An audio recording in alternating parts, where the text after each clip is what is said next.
This program features live coverage of an African safari and may include animal kills and carcasses. Viewer discretion is advised.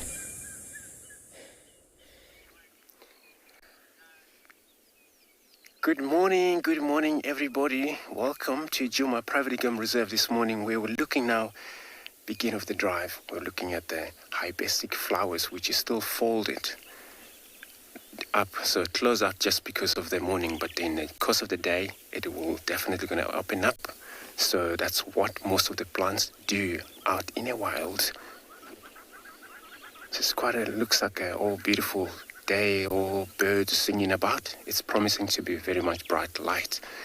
And welcome aboard to your very own live safari through the African bush.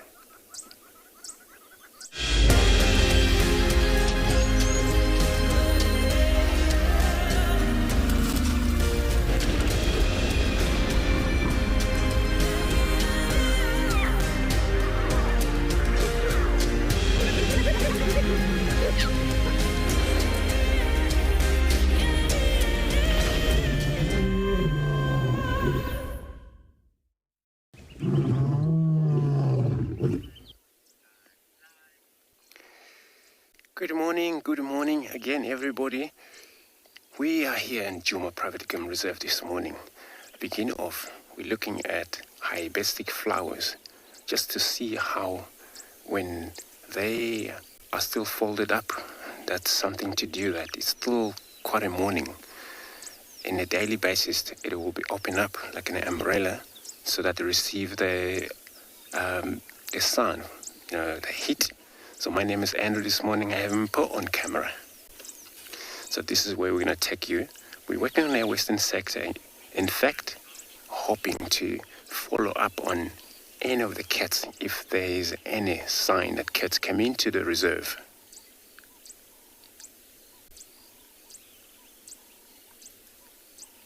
And we'll be following up on them. It's quite a bright sky and all birds singing about. And indeed, it does actually promising to be very much bright sky or warmer day. Still sitting on the 24 degrees Celsius, 75 Fahrenheit.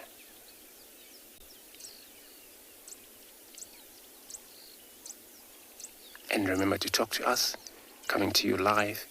You can communicate to us using hashtag at WildEarth, hashtag WildEarth on Twitter and at FC on YouTube. But also if you're under the age of 18, you can pop us an email on kidsquestions@wildearth.tv. And those of you who haven't been registered or part of the show yet, you can still go register on WildEarth website and head over to the live Safari page, and you can submit your question there, and we'll be answering them for you right here live.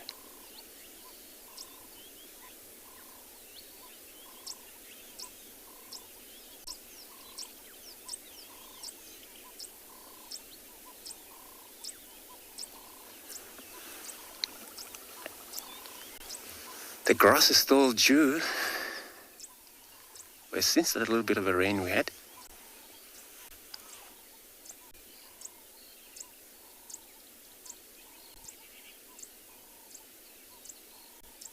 so we're going to continue, do the road check. We know for sure that cats don't really like wet grass. They're more likely to be maybe on a road or up in trees. Those of us that have walked in the middle of the night, we may find tracks and follow them.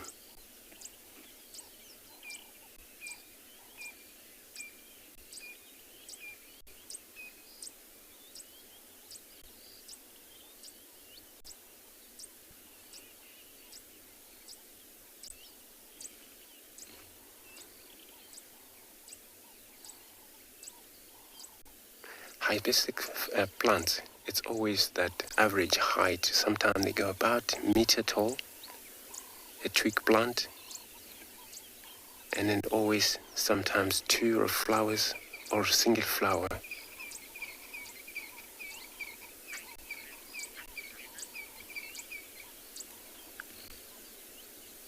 What? So yeah, we're gonna move on, see what else we can find.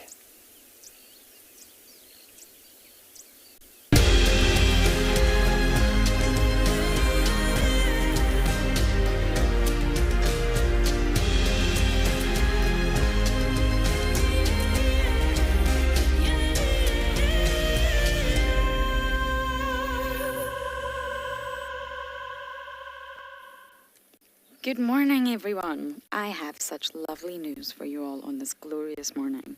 We have Miss Corky and Braveheart at the Hyena Den. The only two, but it's been such a long time since we've seen corks, and you all ask about her. My name is Lauren, and I do have Davy on camera today, and I'm really, really overjoyed to see this pair. Where have you been, Corky? Now, if you just look at her left ear, Davy will give you a beautiful close-up shot. Immediately, you know that's corks. The tip, if you like, the triangular tip is missing, and then there's also quite a tear going downwards. And if you look at Corky's face, it's actually very scarred. It's an older face. Corks was born somewhere around 2009 to 2010. So if you think about it, she's an older girl. Maybe it was just her time to step down.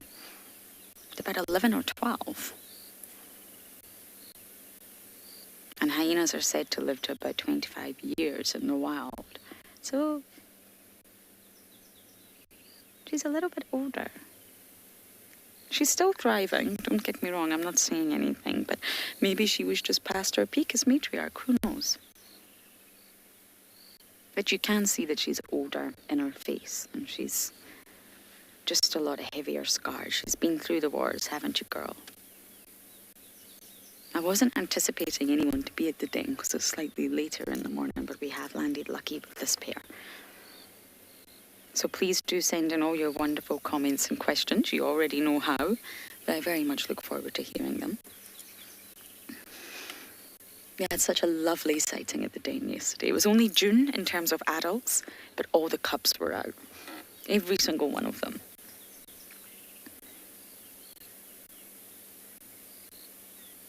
And And moments like this are just so precious. Cork's lost Plonk.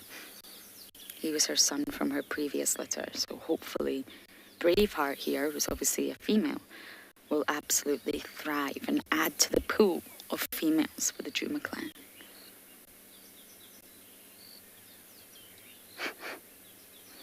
Everyone asks, where's Corky, where's Corky, where's Corky?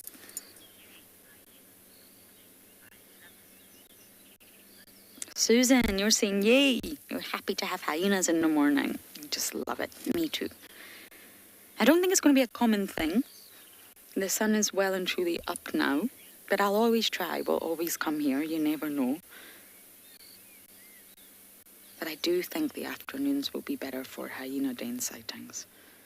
But it does depend on the temperature, the general activity. If all the adults come here, the cubs will come out. Nothing will stop them. And it's just amazing now to think they're all inside that den. Ngwazi, Shimbulu, Ginkirika, Pumela, Braveheart, Novella, and the little one, who I'm determined to try and get a look at the genitalia this time round. During this stint, doesn't mean we can 100% confirm whether it's boy or girl at this stage, but let's try and take a look and we'll try and get some sort of an idea of Antima's little one. Corky, how have you been? Have you been well?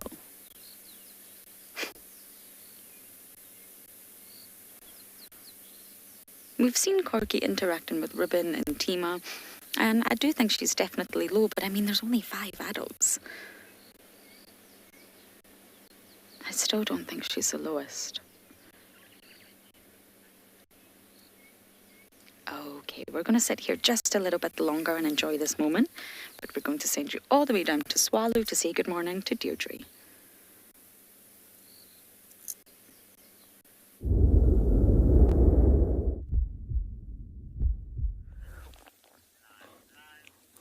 Good morning, Dumela, and welcome to Tswalu. And there we have the biggest antelope in southern Africa, just gracefully crossing the screen there. It's just a group of 4 of them. Nice big males. So, once again, I'm Deirdre, and on camera with me this morning is BK. Just an absolutely lovely morning there in that incredibly golden yellow light. But just walking ever so calmly. They can actually at a distance hear the clicking, and that's from their knees. Everybody always says, is it their hooves? What makes that clicking sound? But in Eland, it's actually a little tendon that slips over the patella, the kneecap, that makes that noise. And the larger they get, the louder the sound. So from a distance, they can see who's more dominant, or hear who's more dominant from a distance. And then the seeing is who's darker in colour and bigger with that sort of huge dewlap. But that light is just beautiful.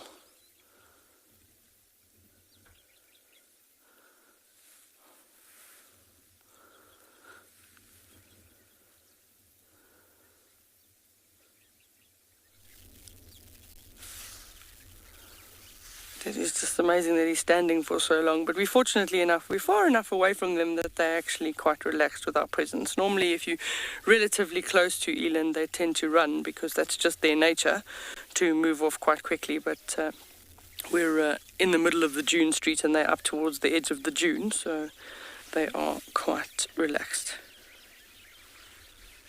Lots of wattled starlings flying up in the background there in one of the camel thorn trees. They're also quite vocal, but the wattled starlings will be very similar to cattle egrets in that they will often follow large animals through open areas, and as the animals disturb the insects, then the wattled starlings are able to catch those.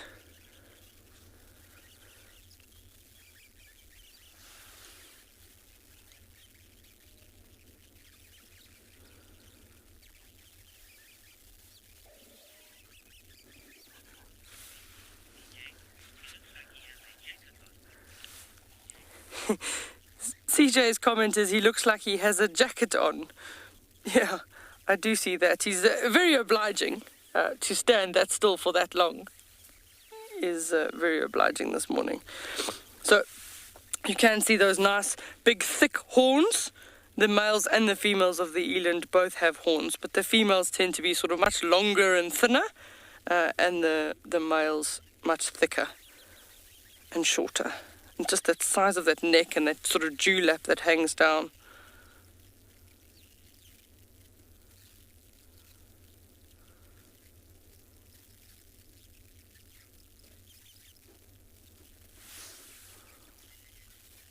Nice, that's pretty much them heading out of shot at this point in time. So we just going to bumble around in the dunes this morning. That's sort of our plan. We're just going to head through the dunes a little bit out to the west and see what general game we can find. But starting with the largest one, that's a pretty good start.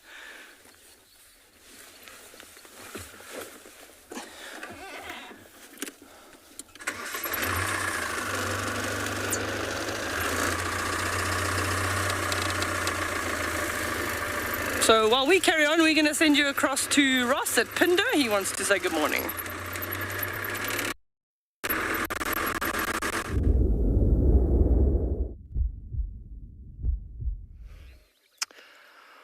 Well, welcome to andBeyond Phinda Private Game Reserve, everyone. And we have found something very interesting this morning. This little lion cub is busy sharpening his claws on a tree just as we're watching. We've just found a pride of lions with 3 youngsters and 2 lionesses, and we are spending some time with him early in the morning. My name is Ross, and today behind the camera is Craig, and as I said before, we are coming to you live from andBeyond Phinda Private Game Reserve.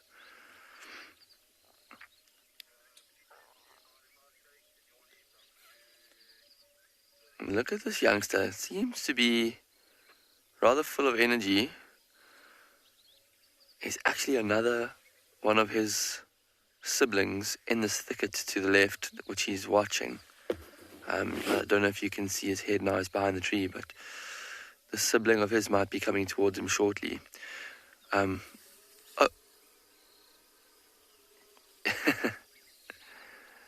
He went to go pounce on his sibling, and I say he, I'm actually incorrect. These are both female cubs, so it's a she actually. These are 2 young lionesses.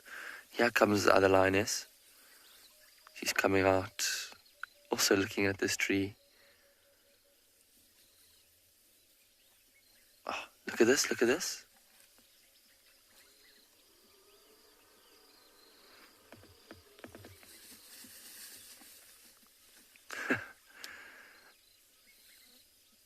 They seem quite playful this morning. I wonder if they haven't rested here for most of the night, and now that they are finished resting, they've got a bit more energy in there and trying to release it by playing with this tree and each other.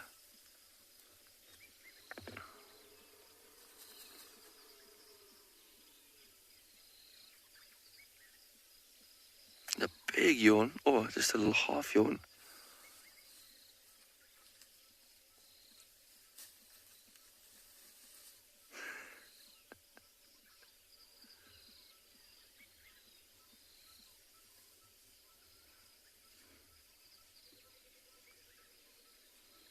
Oh, look what she's seen. She's seen her 3rd sister now, who's just coming out of the thicket. There's actually a little bit of water in that thicket that they're lapping up in the bottom of a puddle.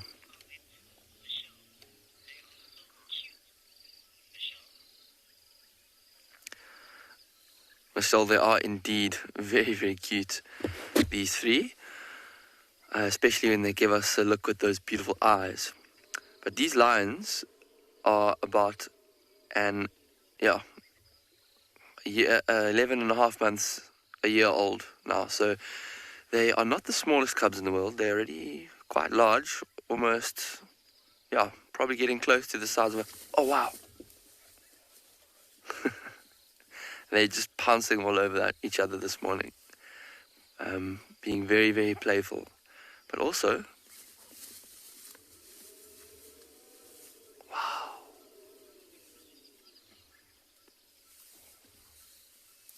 Wow, so this playing is amazing because they are practicing actually hunting. All the sort of muscle memory that they use to play with each other and pounce on each other and trip each other up when they're wrestling like this, the same muscles that they're going to be using one day when they are taking down prey. Here's the third sister. And you see she's, like I was saying, Michelle, she's already quite big. She's not a small cub that she would have been a couple of months ago. Look at the muscles in her arm, look at the claws in her that she's using to claw that tree with. So even though they are very cute, they're also starting to look very formidable as well.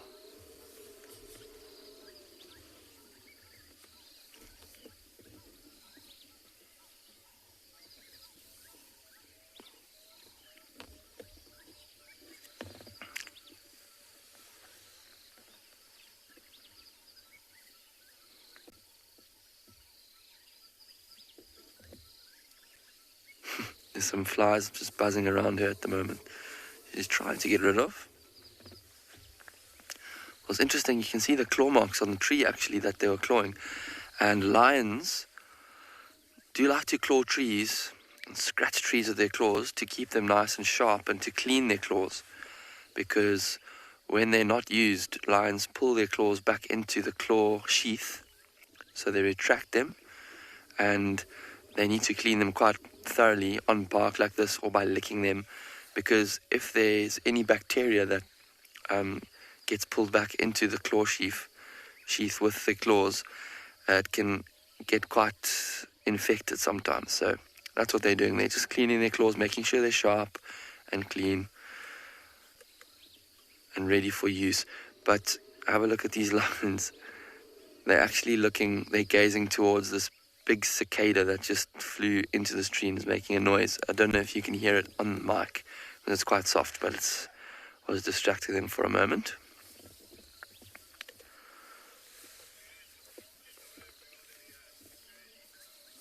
Oh, flopped down on her sister. And I love how lions, when they're resting, they have to rest on top of each other. They love physical contact, and especially between lionesses, because these lionesses will live with each other probably until they die in the same pride. They need to have very close bonds, know each other intimately well, to know how each other hunts, to work together to be successful in hunting, to help each other rear each other's cubs. Need to be very, very close, and this physical contact just reinforces those bonds.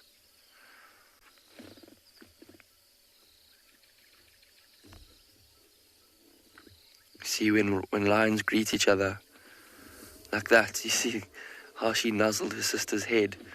That's also a way that lions greet each other and just show affection for each other when they do come into contact. Sometimes they'll go away from the pride for a while, but they'll come back eventually, and it's always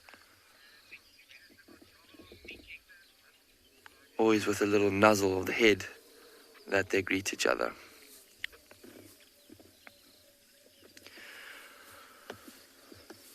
But we are going to continue spending some time with these three sisters and their two parents behind us that we haven't seen yet. But for now, we are going to send you off to another live location.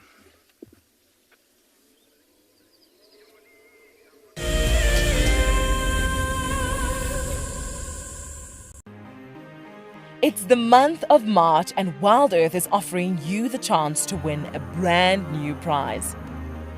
Sign up to be a WildEarth explorer, and you could win a 5-day eco-training ranger experience for 2. Eco-training is a pioneer and leader in safari guide and wildlife training in Africa. The lucky winners can look forward to approaching dangerous game on foot, tracking and 4x4 driving, learning about animal behavior, and even spending one night sleeping out under a blanket of stars. In addition, You will also get the exclusive opportunity to join the WildEarth team on the broadcasting vehicle. Sign up to be an explorer now, and it could be you that wins this life-changing experience. Terms and conditions apply. Oh, my dear, I do find you most attractive when you're covered in bird lice. Oh, Charles, I love it when you peck at my head and clean the bird lice off me. Let me say hello to Barry here. Hello, Barry. I'm just going to examine you for some bird lice. Charles, I don't know if I'm comfortable with that. Oh, all right. I shall look for bird lice myself then. Hi everyone, my name's Daniel Fisher and I'm going to be your guide this afternoon. I'm looking really forward to taking you through and showing you all the beautiful places here at andBeyond in Ngala. If you have any questions, please register on our website. Once registered, go to the live page feed and post your questions underneath the live feed. Join me on my next safari through andBeyond in Ngala on WildEarth. Send me live questions through the WildEarth website and I'll answer them live from the African bush.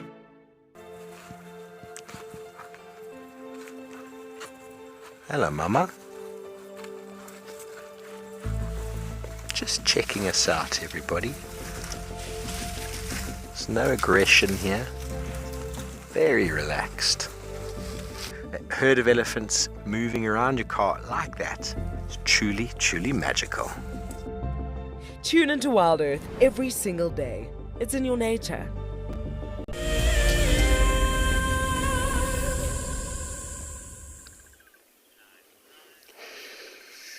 Cool, so we got a very beautiful instrumental bird sitting right on top of that tree, as you can hear.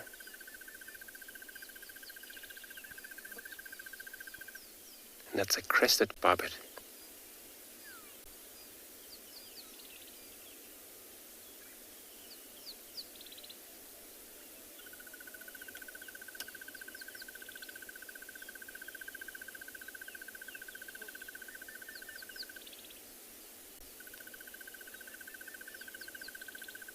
Most birds, they would advertise their territory by singing. Of course, gone.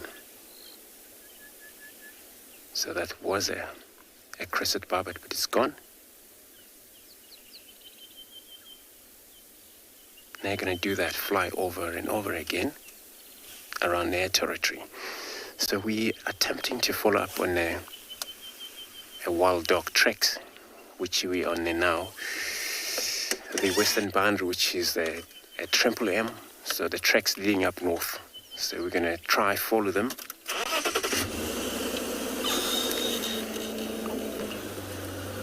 See if we're going to find them.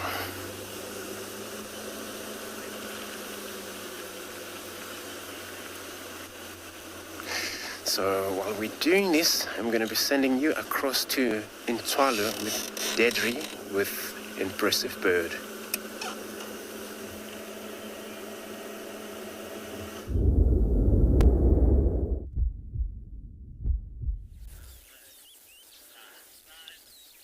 It is a massive bird indeed. There's a few of them there, but that is a male ostrich that you're seeing in picture there. And the female was just on the left. I think we'll try just at the distance. I think we'll get them if we go forward. Let's try. So it was at least 2 male ostriches and a female there. They're literally just in the distance, which is why it's challenging from a camera angle perspective, but we'll see if we can get them again. So they were just moving around there. It's not uncommon to find sort of males, females mixed in groups. Sometimes you find one male and he's got multiple females. Sometimes it's a mixed group. That looked like just 1 female and 2 males, but no, at that distance I think we've lost visual of them at this point. So nonetheless, nice to see. So very large ostriches. The ostrich is weighing sort of well over 90 kilograms. So when they say large bird, it is a large bird indeed. I think we're very fortunate they can't actually fly. No, BK, you're not seeing them. No, unfortunately, I think they're just too far to get a nice angle on them, and they were walking away from us. So they'd be moving around now, just looking for some of those ground crickets, any plant material. Ostriches will really pick up anything, even shiny things. They have previously found even diamonds in ostriches before, so they do like to pick up all sorts of things.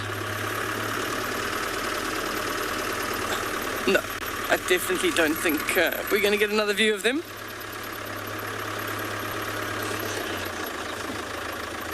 It's just, the dune just dips off a little bit there, so I think they've gone into a little bit of a depression.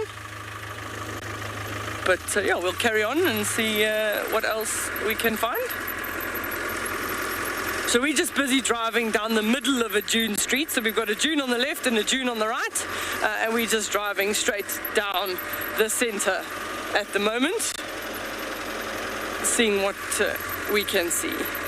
Just beautiful.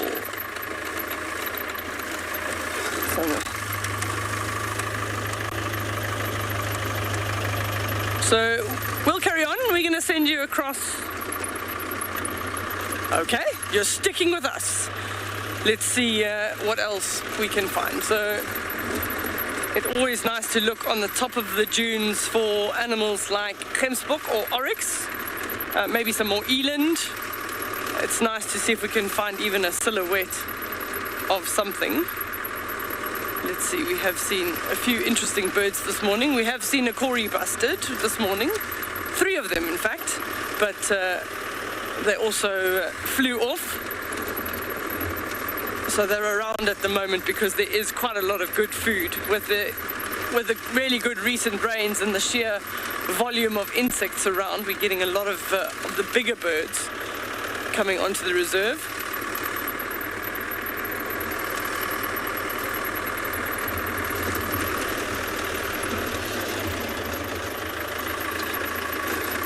Okay, we're going through.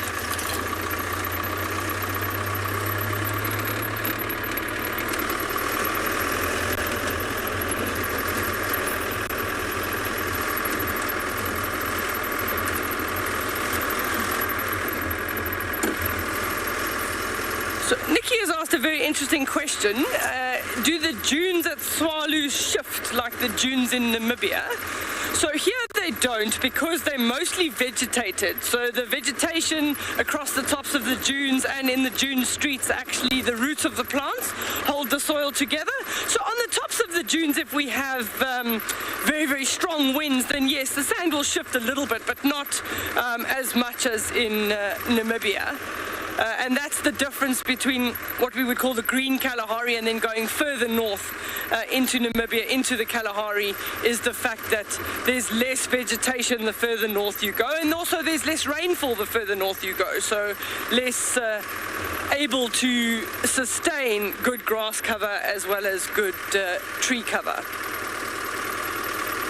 But the red soil is pretty much exactly the same.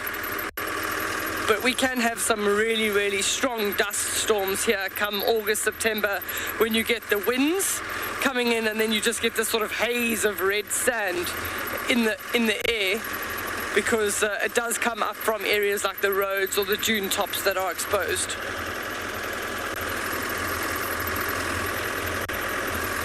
So now we're going to send you across to Lauren, who's got an update.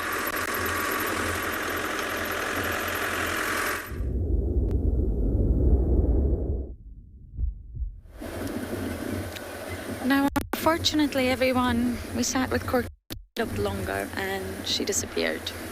They heard something and they both went into the thicket. Both of them being Corky and Braveheart. So I hope at some point Braveheart turned back and went into the den and didn't continue to follow Mum, because that is not a good idea. So we're just scratching in the south now. and see what we can find. I think there's leopard tracks being found somewhere, so we may go and assist and see if we can find a Panthera pardus for you all. We had such a wonderful sighting with Kuchava, and what I realized was, because we were out of action for a while, I didn't update you on that. Oh, it's a ground scraper thrush, I think, Davy. Could be wrong. Let me get my binos out. Yes, it's a ground scraper thrush. I've been trying to get these birds on camera for you all for so long, and well, yes, it's not been possible. They do not make it easy for you whatsoever. Aren't they beautiful?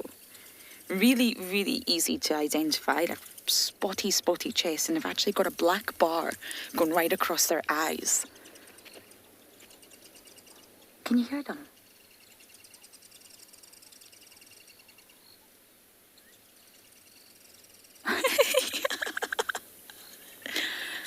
That's like you and me, Robbie. How wonderful. I think this is the first time I've actually managed... Oh my goodness. This is the first time I've managed to actually put these birds on camera, I think. Now, they're not rare. They've got a really large distribution. They're also found their way up in Ethiopia. There's 4!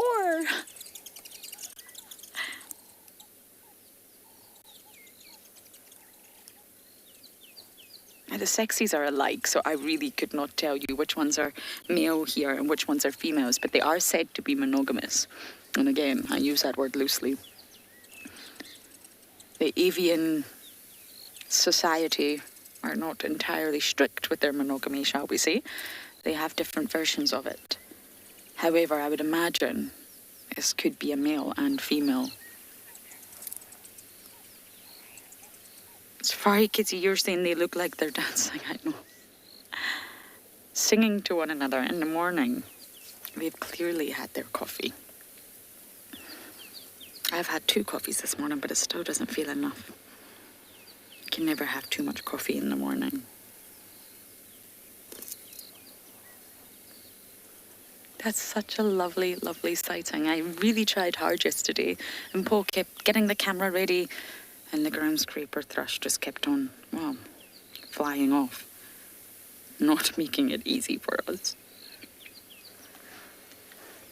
Okay, I think we shall head on our bumbo.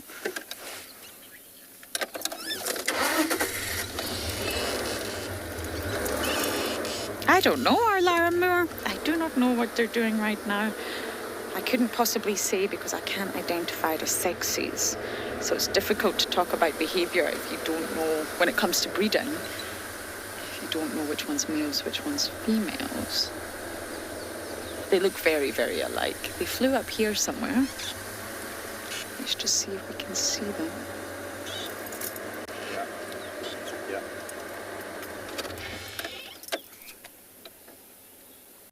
Okay, so as I continue my scratch around the south, we are going to send you guys across to Andrew.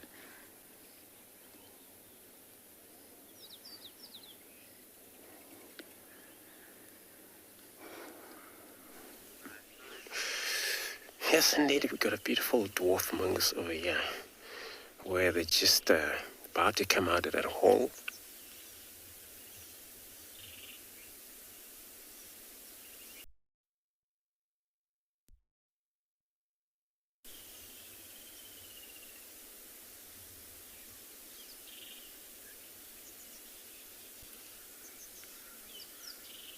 And it's so cute little things. So every time the sun rises, they will realize that it's already sunrise because of the birds that are all shouting about outside. And then for them to come out to have a look if it's safe before they've vanished.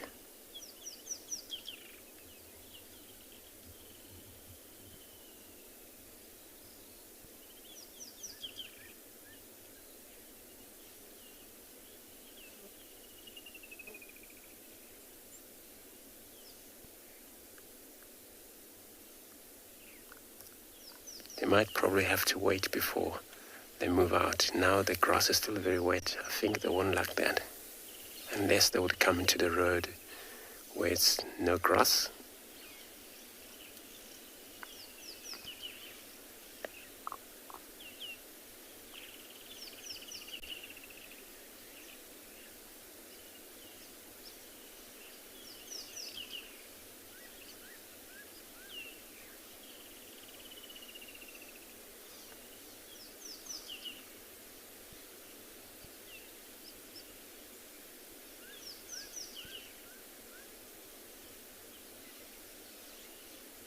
So we're in a different area from yesterday afternoon when we saw the other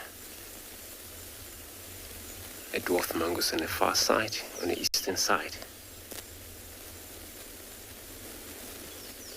So this is how now we can able to tell at least wherever we see them, because they also are territorial. And looks like we have quite a few mound that is active by mongoose around in this Djuma.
David, so you're asking if they're related to meerkats anyway.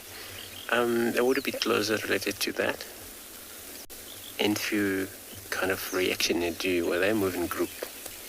But also meerkats move in group.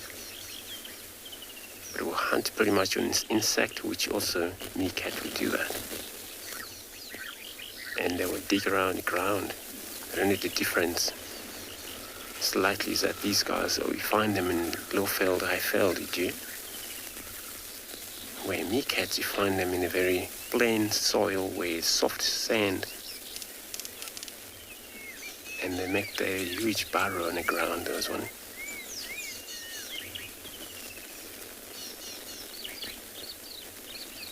So they do most active that meerkats do. They can stand with their hind leg, look up around. Meerkats can do that as well.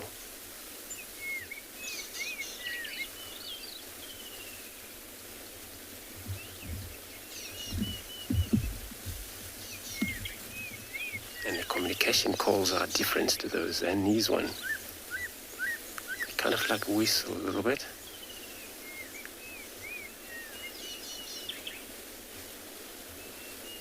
And a little bit of a chatter of it.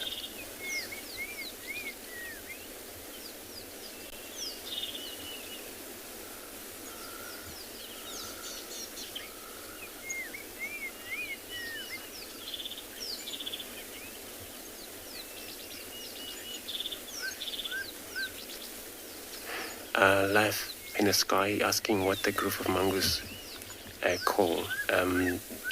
We call them either a flock of mongoose, but yeah, I'm gonna find out that can be some of the changes in the group of mongoose.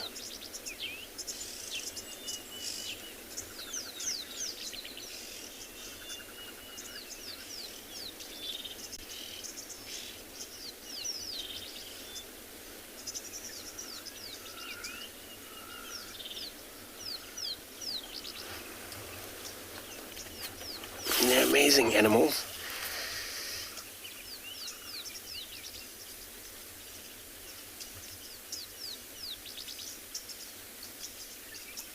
When they forage through the bush, it's all about feeding on insect. And some of those will look out for a danger in case there's a bird of prey flying around up in the sky.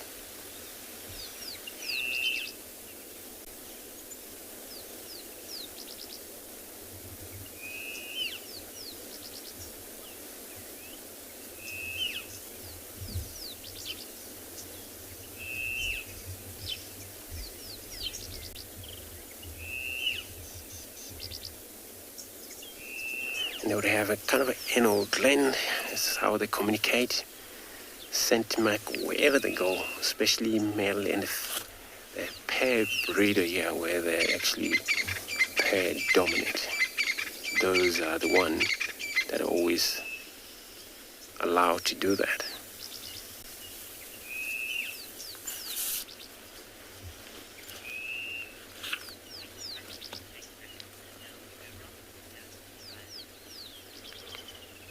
So I'm going to continue on my search around, still following these dogs who haven't found them.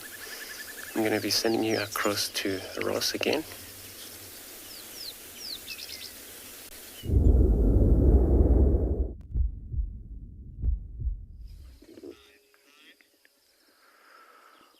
Well, from dwarf mongoose back to lions.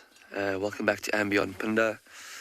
And we're still spending some time with these very curious little cubs, or not so little cubs, who were resting. They took a 10-minute breather from playing with each other. Now they are back up and walking around. There's one behind our vehicle we can't really see at the moment, but there's one which you can see right now that is just walking around. She's just been sniffing in that little bush.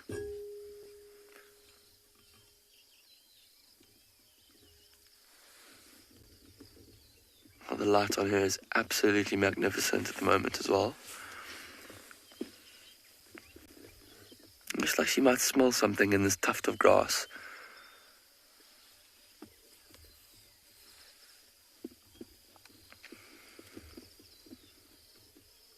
Just investigating her surroundings. See how she lifts her nose like that? That's a sign that she's definitely smelling something that's interesting her. She probably can't really tell where it's coming from, which is why she's kind of stalking around this thicket and this grass, trying to find out what smell she's smelling.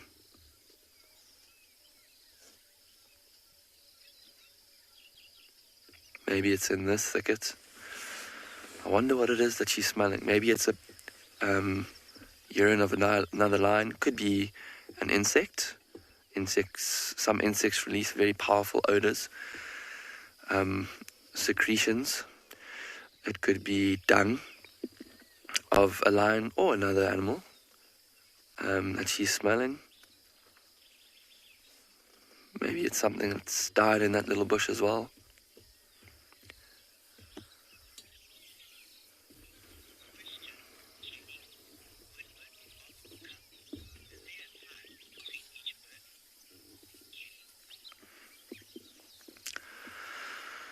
Kelly, really good question, because lions have big litters of cubs. When they give birth to them, they will give birth to between 1 and 6 cubs sometimes, and they don't come out all at once. They will birth 1 cub at a time. Sometimes there's 2 or 3 minutes between each cub. So you can imagine this process for a lioness is sometimes extremely exhausting, and luckily the cubs are, when they are born, they are very small. So the lions are born quite, not premature, but altricial is the word. When some species are born very well developed, with very well developed brain, and they can walk straight after they are born. Lions are born with their eyes closed, very tiny. They can barely walk and stumble around. So as a result, they're very small, sometimes the size of a small little house cat. And so it probably makes the birthing process easier. But yes, it sometimes does take very long. And when lions do give birth, they'll give birth in a what we call a den, a hidden place, often a cave or a pile of rocks or a grassy tuft or a thicket, to keep their cubs very safe from other predators that could pose a huge threat to them.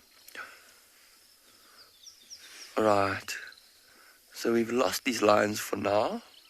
I'm not sure where they're literally right behind our car, and they are looking at a herd of zebra quite far in the distance. I think I'm going to try and reposition for you and hopefully see or show you what I'm seeing.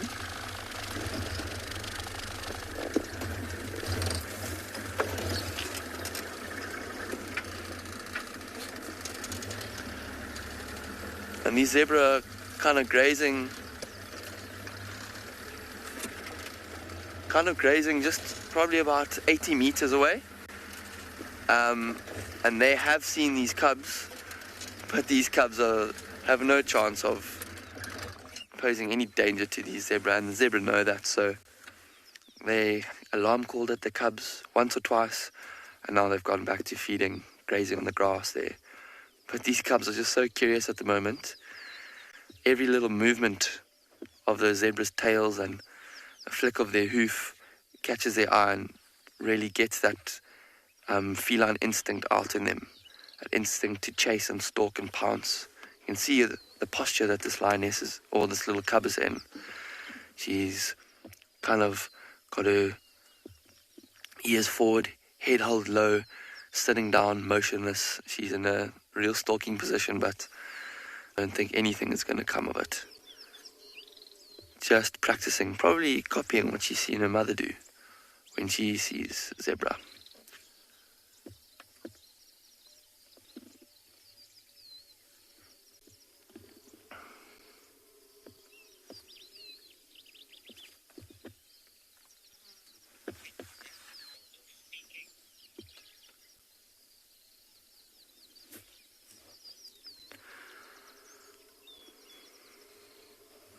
Alright, so we are going to still spend some time here with these lions. I think they're being very, very entertaining and quite fascinating this morning. But we are going to, for now, send you over to another beautiful African location.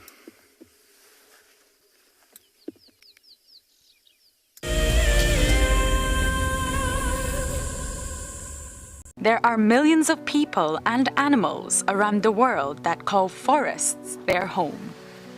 From the gorillas in the bamboo forests of Rwanda, about 10 feet away from a silverback, to the elephants in the Congo rainforest. There's a really big chance that this elephant has never been seen by another human being before. This World Wildlife Day celebrates forests, forest species, and the countless livelihoods they sustain.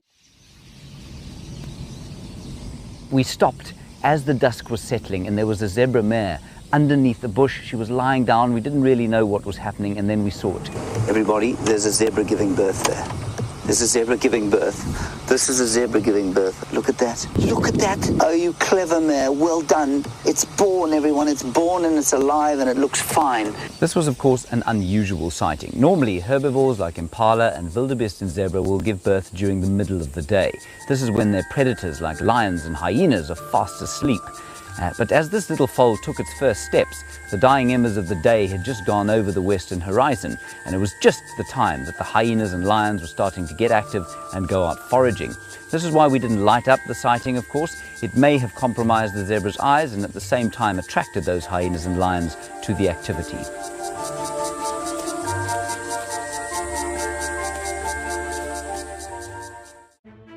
Hi, my name is Tristan Dix, and I am a guide here at Djuma Private Game Reserve for WildEarth. We love connecting you to the African bush, and we always look forward to all of your questions. If you want to ask a question on WildEarth, you'll need to register on the website. Once registered, go to our live safari page and submit a question below the live feed. Catch up with me on WildEarth. Something very, very interesting. I didn't plan this, but this is a scene rarely seen. This is what we call a journey of giraffe. So beautiful.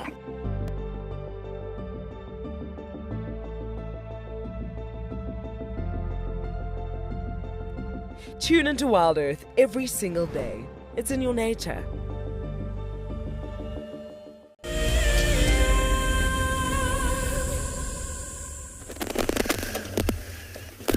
Alright, so this morning we are chasing a little bit of the birds around. But they, as you can see, we've got a birch-hall starling sitting in a very dry wood, and it was on the ground and the road. You know, we mentioned something about the grass being so wet, where many of even birds, animal, if they don't feed on these grasses, then they won't like walking in this wet grass.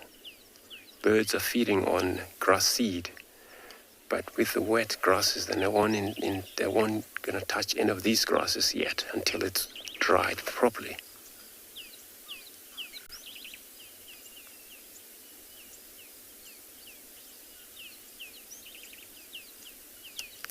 It's busy there pruning itself.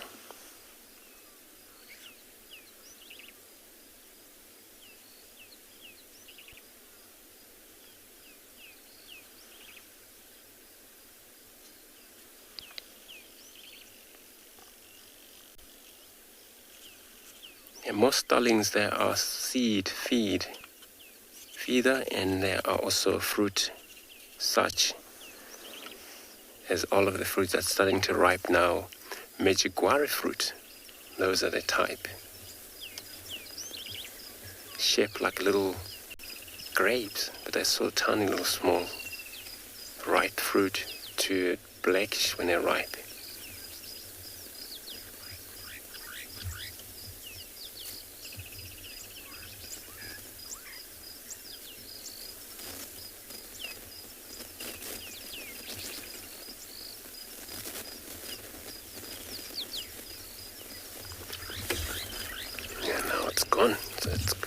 So the birch-hall starling is one of the longest tail out here. It's easy to identify, can tell apart from the greater-eared starling and those closer starling. So these ones are easy to tell with the long tail they have.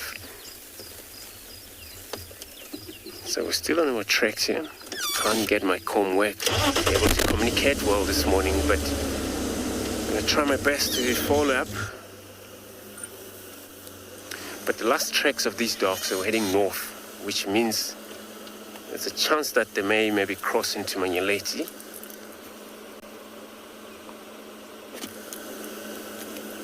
Which is another game reserve bounded with us.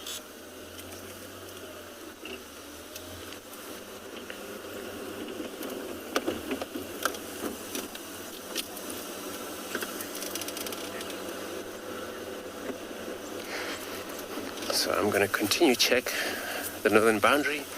In case they cross more north, I'm going to be sending you across to Ross with lions.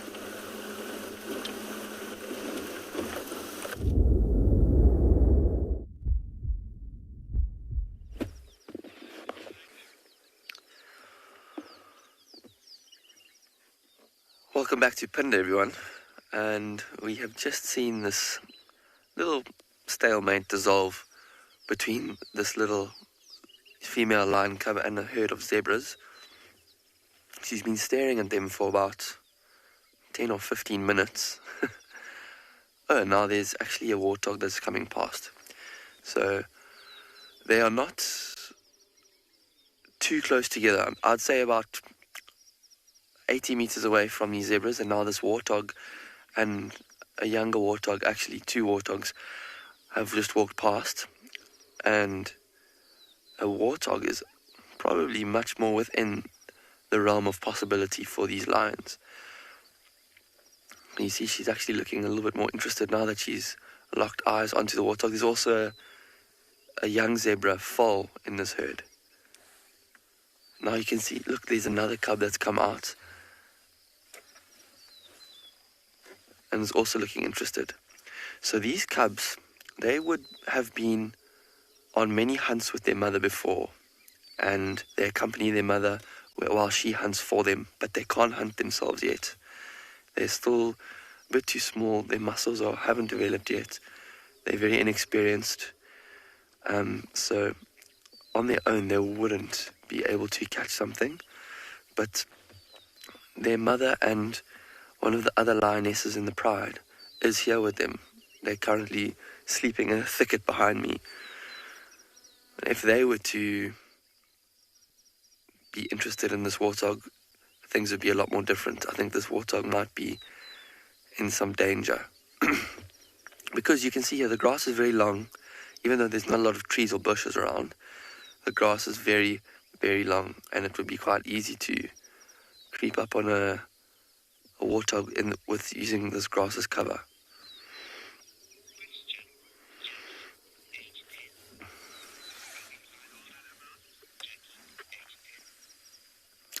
Hello Jackie, thank you so much for your question.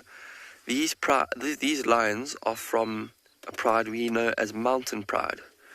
They are called mountain pride because they hang around, their territory is quite close to andBeyond Phinda Mountain Lodge, which is just a lodge that's on Phinda, and they spend quite a lot of time in and around the rocky areas, these open grasslands and hills, and there's also quite a big mountain that's part of their territory as well.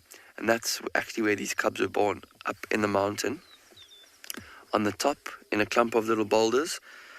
And we first spotted them on the ledge at the top of that mountain that I'm talking about. It almost looked like a scene out of The Lion King. So watch what she's doing now. This cub is very inexperienced in terms of hunting, and at the moment she's not concealed herself well at all. Between her and the warthog, there's absolutely no cover. So what she's doing is crouching her neck down and kind of lowering her head, because I think she's seen her mother do it. But I don't think she realizes that she has to do that to duck behind something. Otherwise it's pretty useless. Those warthog can 100% still see her. And with time she'll realize that. But for the first, from now until when she starts to hunt successfully, she's going to botch a lot of hunts because of this kind of thing. Giving away her cover too easily, being inexperienced, and so she's going to have to spend a lot more time with the other lionesses in the pride to learn how to hunt and take cues from them. How do they approach a stalk? Which cover do they use? How close do they have to be to a warthog before they start to chase it? Those kind of things is what they'll learn.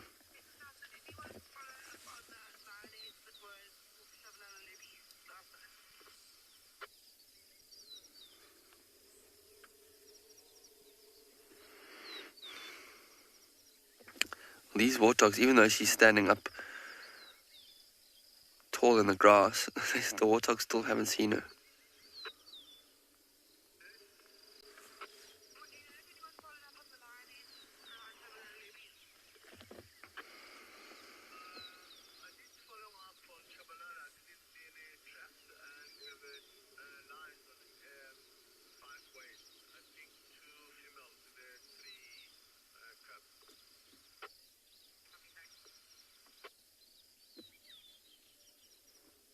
Amazing how long. Oh, look, she's going to walk forward. And now she's seeing that these warthogs have turned their back. She's talking forward, and she's actually getting quite close to them now, out of sheer luck, because she's not stalking very well at all. She's completely exposed. But the warthogs actually have their heads down, feeding in the grass, and this long grass might be playing in her favor at the moment. So let's see what happens here.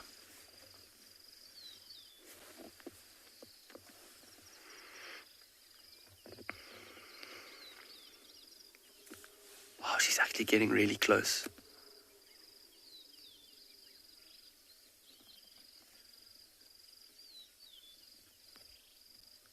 There we go. She's done well. She's dropped down.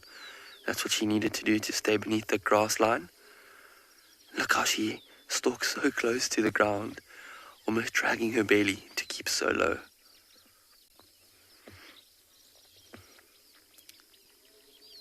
This is very exciting. This could be the closest she's ever got to warthogs by herself.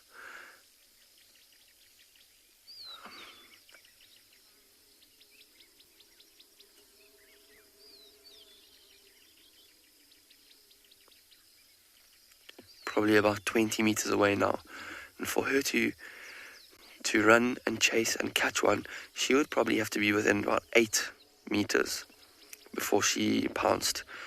And yeah, that means she had to get a lot closer without these warthogs seeing her. But even then, I wonder if she actually managed to catch a warthog, if she'd know what to do with it. Because maybe now, but I haven't seen in this pride these lionesses give live prey to their cubs to learn how to catch yet.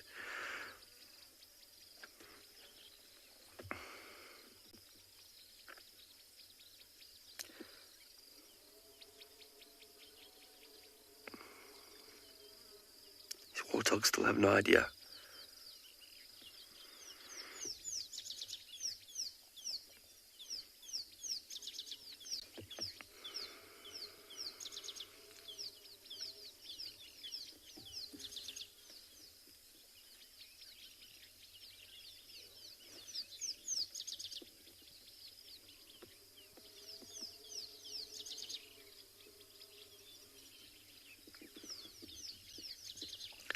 Just looking over her shoulder.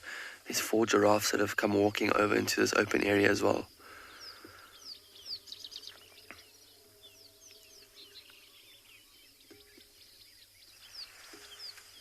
Now, these warthogs are about to walk behind a big patch of grass. She might use that moment when they're behind it to get closer. There she goes. She's going.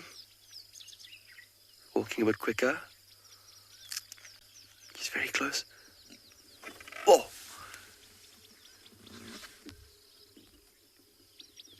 She's chasing.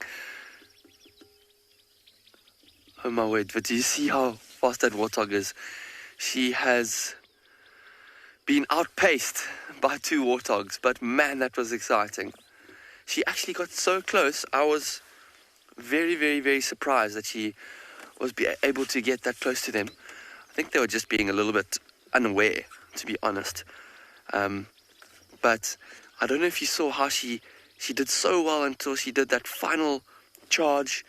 And when she started running after the warthog, I think she realized, hang on, I don't really know what to do now. I've never caught one before. I don't actually know what comes after this whole stalking thing. Actually have to catch one, kill it. And she kind of pulled out really, really early.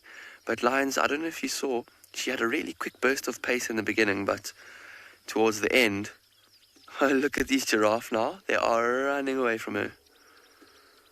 They've just noticed her. But lions have very quick acceleration, but within the first 5 meters, if they haven't caught their prey, most prey will outrun them, like those warthogs. And this other lioness, or this other little cub, just watching her sister, kind of thinking, I'm just going to watch by the sidelines here.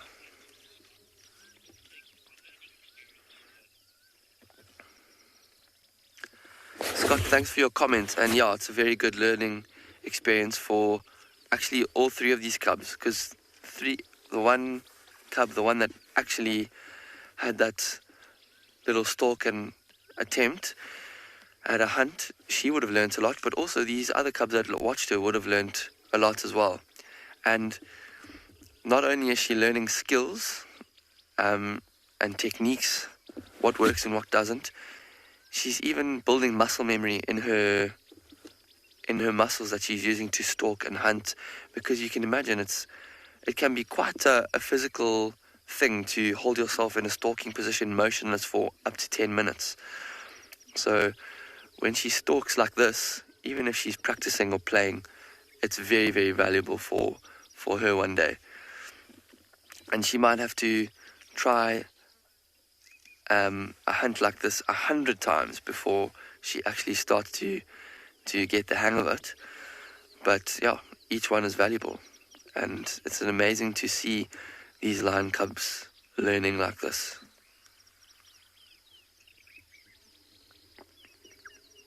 Look at her, she's actually going to chase it. She's chasing that giraffe. Now that is seriously some biting off a lot more than you can chew.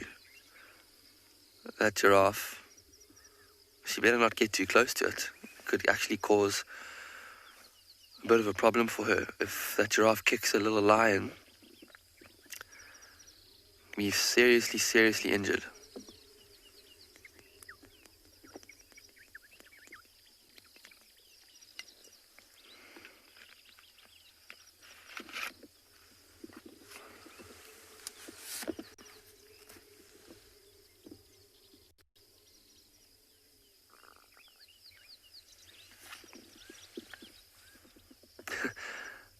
I think these giraffes know that these are just little cubs. They're not really paying much attention to them. If there were adult lions around, which the giraffes could see, they wouldn't be too happy to stick around. They would probably run away quickly. Giraffes are quite nervous of lions.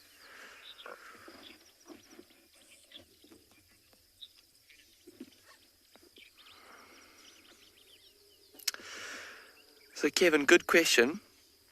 These cubs are probably only vulnerable to other lions at the moment, and maybe a big male leopard.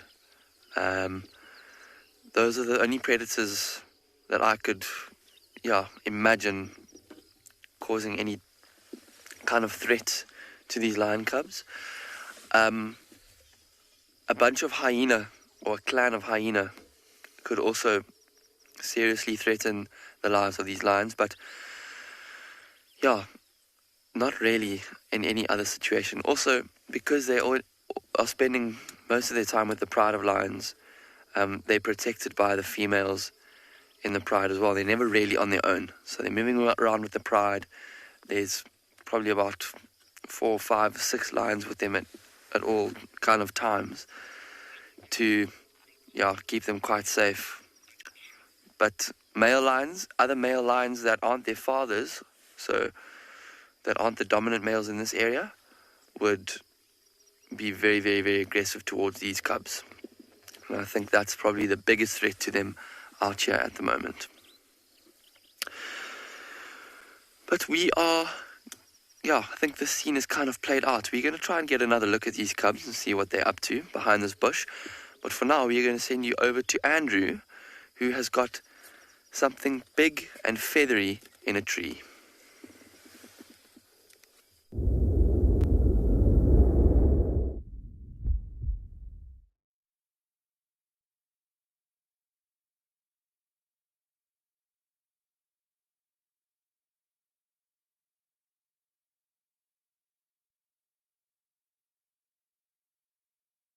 I've crossed into Manyeleti. Got an update from the other.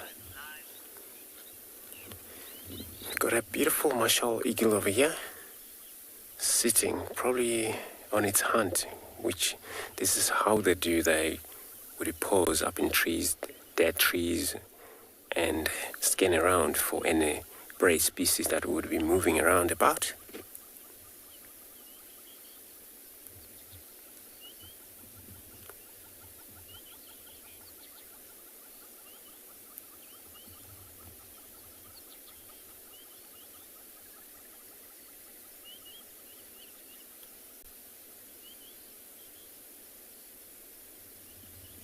It's actually a big eagle that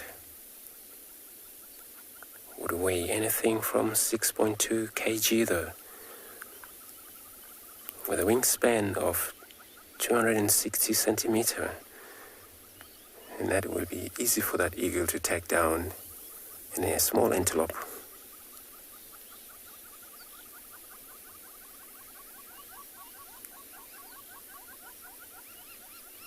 Where some area where livestock are not being taken care, goats, young goats will be taken, will be eaten.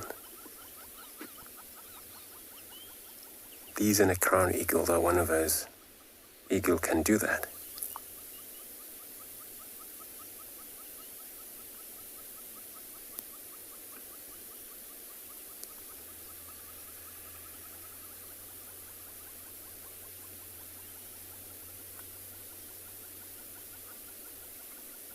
And they prefer savanna, bushveld, in various habitats. Desert, a little bit, woodland as well. So you will find them pretty much in the reserve.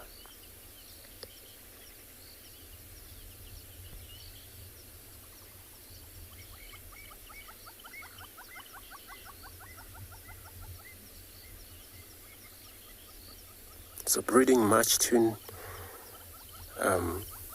November, nesting, and a clutch of 1 egg.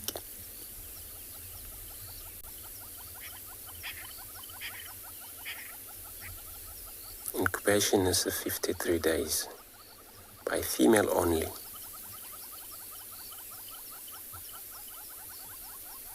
And then nest for 96 days, 99 days.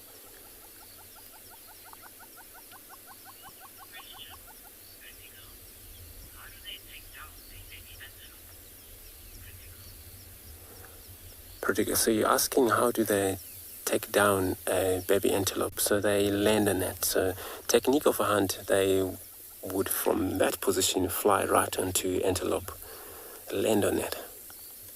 So by killing or landing on it, since they're actually a heavy bird, there's no chance for baby antelope or those type of steenbok to escape once they get caught. And they have very much sharp, a beak that aren't designed for a meat most eagle have. The bite, it's like a scissors, a knife, which cut through across the throat, airway, and that's how they kill their prey.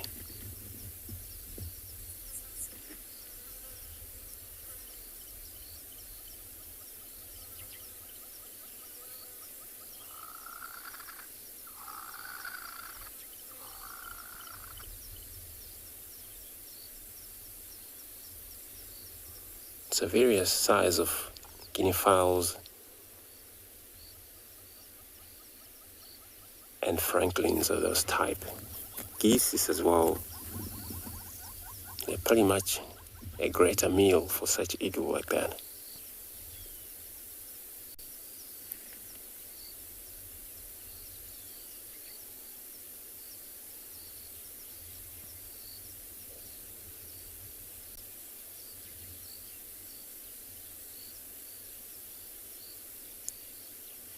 They can be a very shy bird as well.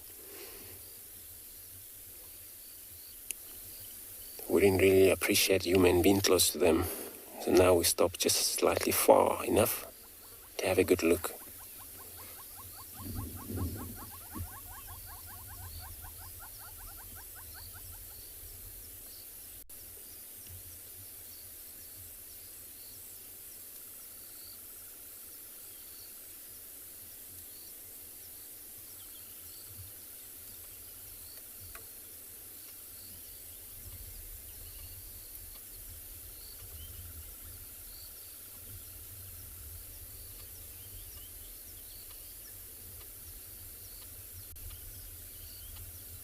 They're pretty much identical, with a little pattern in their belly, all the way across their legs.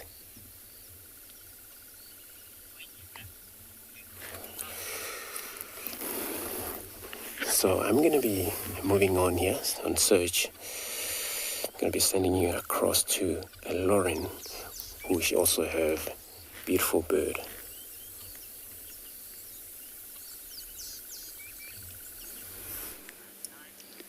We are having the best morning. We're on our way somewhere very exciting, but we've came across brown-headed parrots on a dead tree stump. I'm not even sure what species of tree that was, and they're building a nest. They're actually built. Look! You see that? That was on the other one. Okay. The other one's in the hole, and it's literally in the middle of building a nest.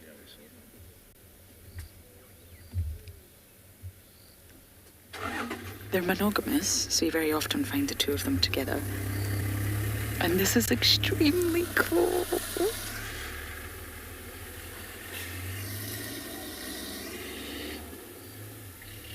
to say, this is very cool. We were sitting with a garden orb-web spider, one of the first ones I've seen this season. They're really not plentiful like they used to be. Oh, look.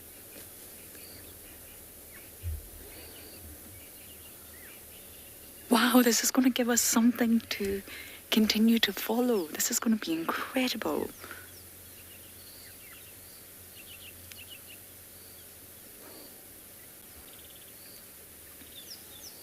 Now, they are said to lay their eggs, between which they can have 2 to 4 on average, anywhere between April to May in South Africa. So obviously it's not quite April, but they're getting ready.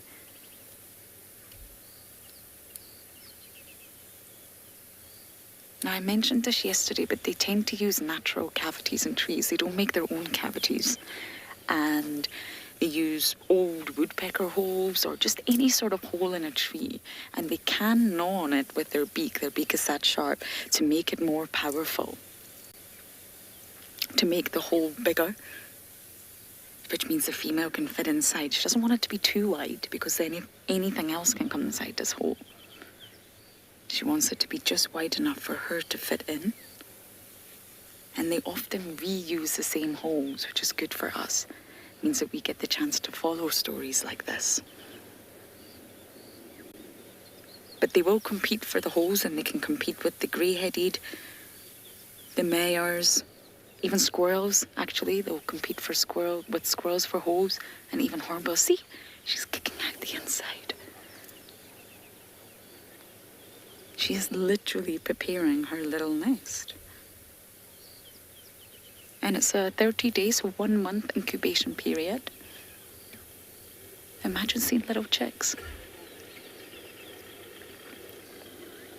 Sir 50, good to hear from you. I've also never seen this before. This is very cool. We are on our way to look for Kuchava and her son. I think they've disappeared, but we're going to scratch around. They have been spotted again. But we found this, and this is just so cool. And the chicks are born remarkably altricial. So they're very, very weak. They're blind. They're pretty much helpless. And they'll spend a long time inside of this tree to get ready before they'll pop out. But this is very, very cool. We see the brown-headed parrots on Djuma. We're not on Djuma right now. We're on Gowrie Main, and we're actually looking into Chitwa. But I've never had it this close to be able to see that they're building a nest. This is very close. Isn't this amazing, Darby?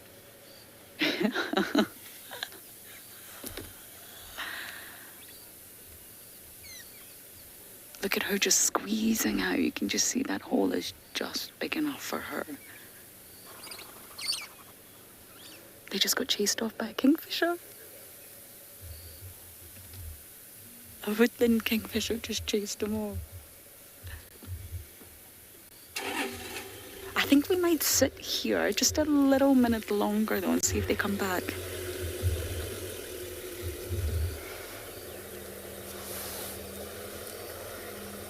I didn't get that, Elton, sorry. We're surrounded by vehicles. One more time.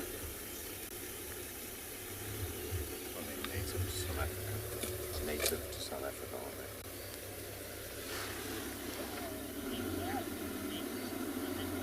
they? Sorry about that. Guy, you're asking. You're a guy called Guy. Love it. You're asking, are they native to South Africa? I don't believe so. They're not completely common here, but I do believe you can find them a little bit further north as well, on the eastern side of Africa. So Mozambique and even a little bit further up in that. Native to Africa, but not South Africa.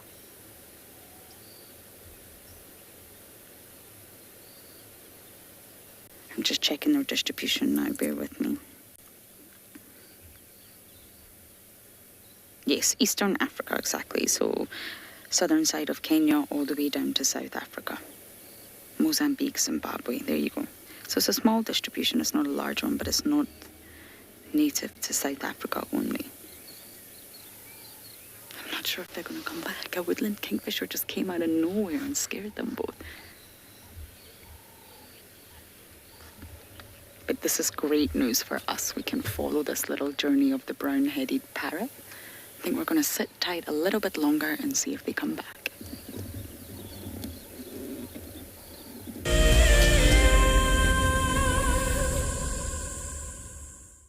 On a bushwalk, we become part of the natural landscape.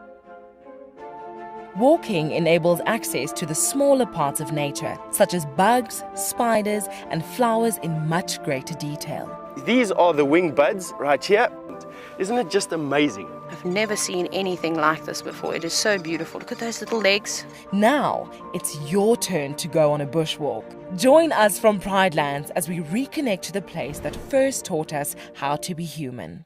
Converging game path will invariably lead you to a water source, but treat all water as suspect.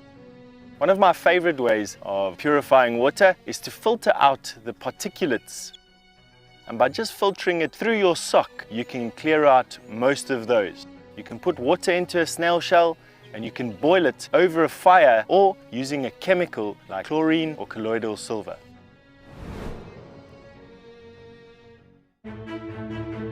I'm Nikki here at andBeyond in Ngala in South Africa. I love getting questions from viewers about all the small things within the environment and how it all is integrated with one another. If you want to ask me any questions, please simply register with the WildEarth website, head across to the Live Safari page and then post your questions there. I'm looking forward to chatting to you on my next WildEarth drive.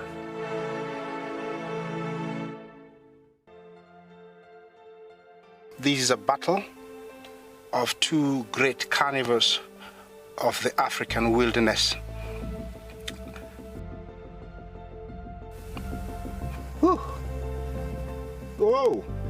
You don't want to be under those jaws. Definitely, this round goes to the lion. Look at that. Fantastic. Expect the unexpected here on WildEarth daily. Africa is very special, and when you come down here, even when you're watching through our camera, the landscapes that change from desert to bushveld to up in the Masai Mara where there's grassland. That means that the biodiversity changes as we move along Africa. And what I love most about connecting with you guys is the fact that I get to share these wonderful experiences with thousands of people. Catch up with the guides daily here on WildEarth.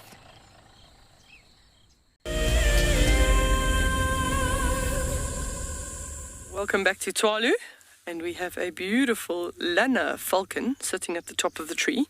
We're at one of our kelcrete pans, a favourite spot for these Lanners because they wait for the little finches and waxbills to come in, even the doves, to come in and drink, and then they try and grab them from there. So there is actually, it seems like a little family. It seems like an adult pair with a juvenile. What you're looking at there is the juvenile. So the streaking on the chest is one of the characteristics of the juvenile Lanner, as well as also sort of they get a sort of rufous crown, which isn't completely developed there yet. It's not extremely windy, but he does seem like he's struggling to balance a little bit there.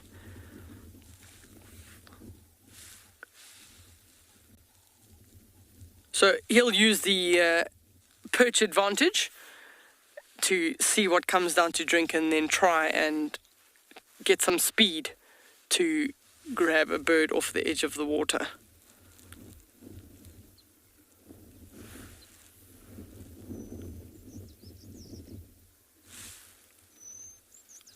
We also have, there's a nice big group of wildebeest that are not coming to the water yet, but they're in the background there. We sort of see, maybe we can see if there's one or two calves. They're a little bit further away, so I don't see if there are, but there have been some youngsters around. So they're just happily grazing there. They've probably already drank water this morning, but they do like the open areas there. And then there's some springbuck that also slightly to the right, sort of also walking. So we don't often see the springbuck drinking water. They tend to get a lot of the moisture from the food that they eat, so don't necessarily need to drink water every single day, but they do like these big open clearings because it gives them very good visibility to see predators. It's a nice springbuck ram.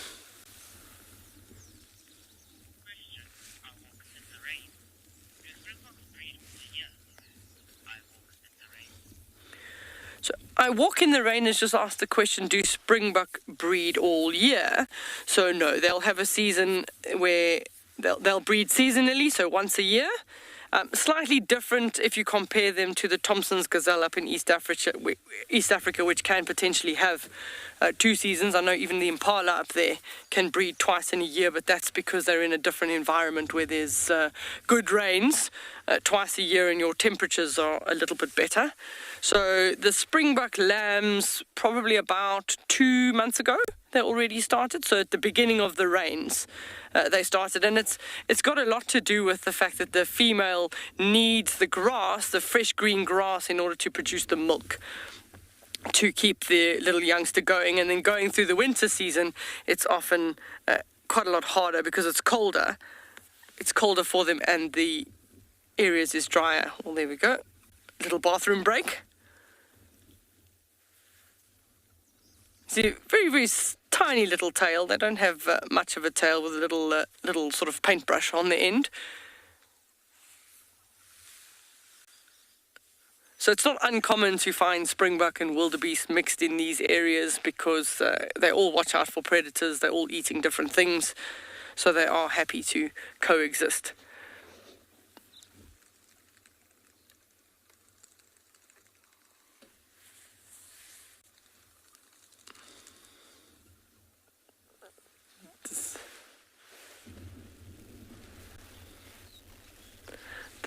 The Lanner falcon's just moved. I don't know if he got pushed out of the tree by a lot of doves, but he did a flyby around the edge of the waterhole. But as a juvenile, he's still not 100% sure. I say he, but I don't know if it's a male or a female. As a juvenile, they're still busy learning their hunting techniques. And sometimes they do get bullied by some of the bigger birds because they don't want the presence of a falcon around. So sometimes they do get chased by birds like drongos. In this particular one, there were sort of 5 or 6 doves that went over his head, and it flew off. Just moved in altered position. So they would typically nest on sort of a rocky outcrop. So from where they are here, their nest site where this juvenile must have come from would be really, really far away.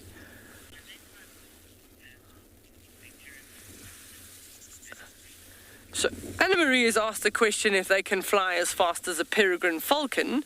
So they do fly fast, but the peregrine has clocked the fastest speed, but pretty much they're probably running in a close second.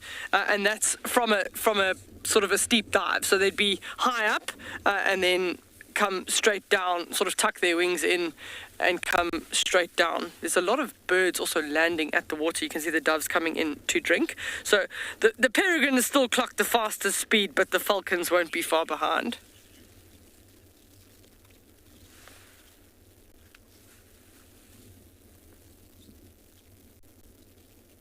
So with the falcons, that speed suggests that the predominant prey that they are catching is birds.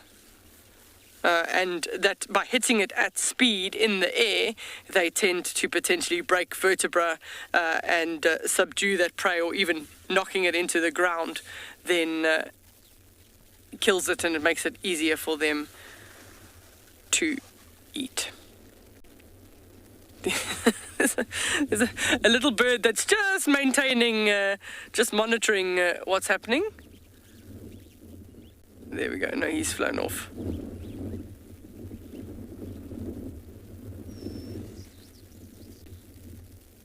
Just makes it look so effortless.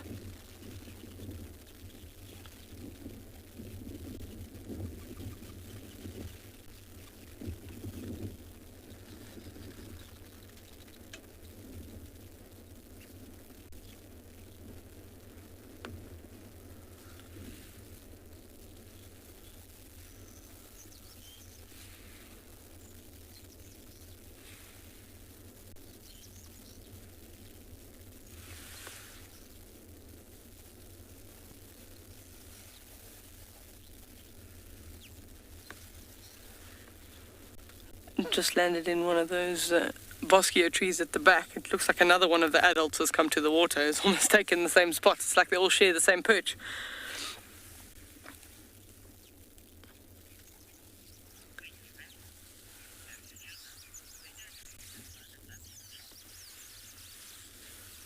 So we'll probably sit here for a while to see what else comes, but we're going to send you across to Andrew, who's found a lovely plant.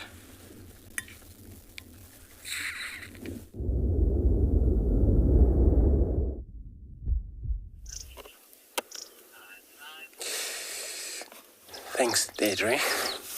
Indeed, we got a very much beautiful, lovely flowers over here that you can see are much colorful compared to the whole surrounding environment there, all grasses. And that's called Commonila. So, a day flowers or wild Commonila, it's a name. And most of the flowers, they are colorful this time of year. Where there is rainfall, ground's wet.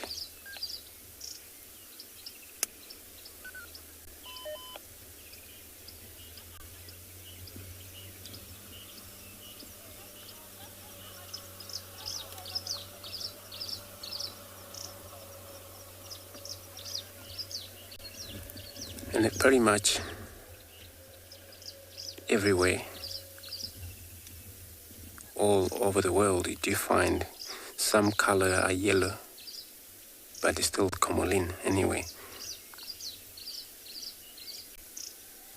So inside the flower itself, it's got a little kind of moisture that it uses as an eye drop out in the wild.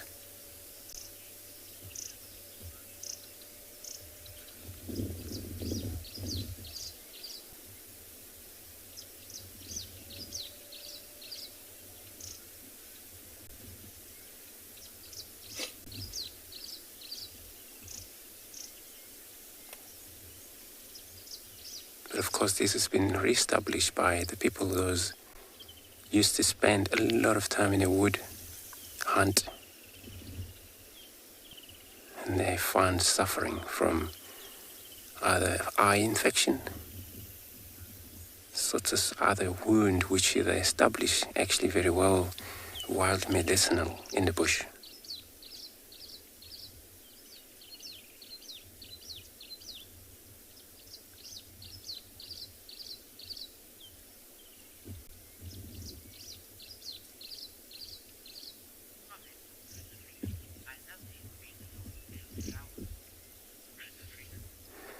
Prrivate, you say you're loving these beautiful flowers. Indeed, it's such a beautiful, even though we're looking through these old grasses in there, and then it's still posed as the flower, it's all visible. In some areas, it's disturbed due to the movement of animals and that, but it's there. That's why I stopped, because it's well hidden away from any movement of animals, so they didn't actually had much of a disturbance in that.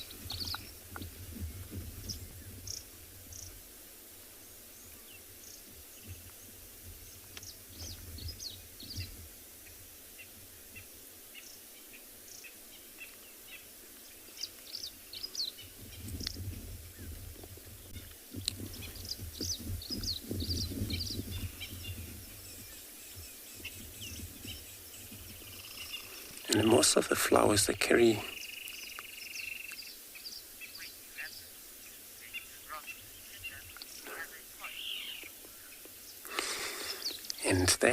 water, these flowers, which is water for most butterfly.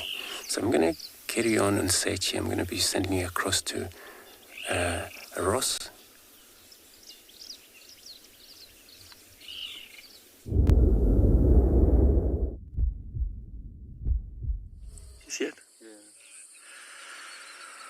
Welcome back to andBeyond Phinda, everyone.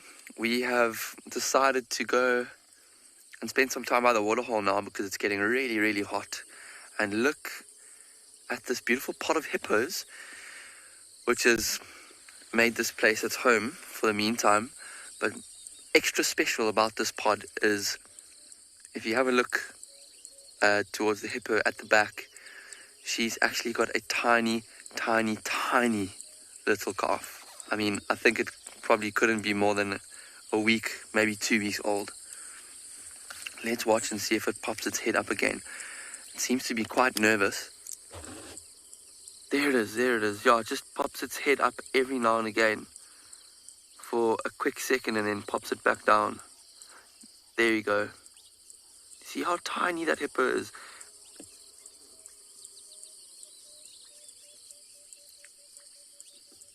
It almost looks like a little warthog. That's like how big it is. It's crazy. And you see mom is now chasing the other hippos away. That's also a younger hippo. She's making sure that none of them come close to her baby.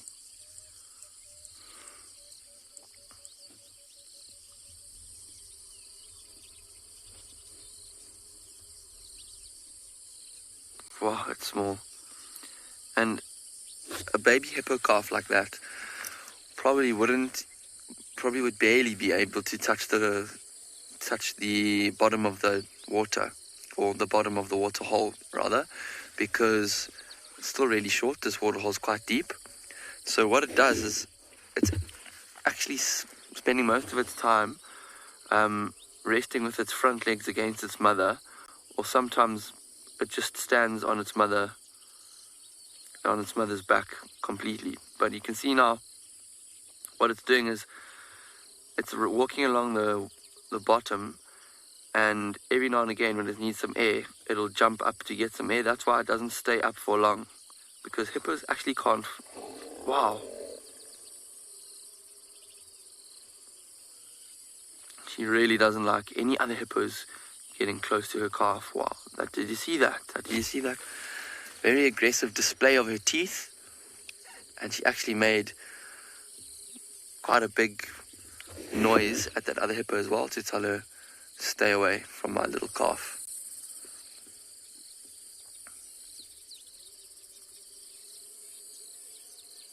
Sure, it's amazing to see this interaction. Normally when we observe these hippos, most of their attention is on us.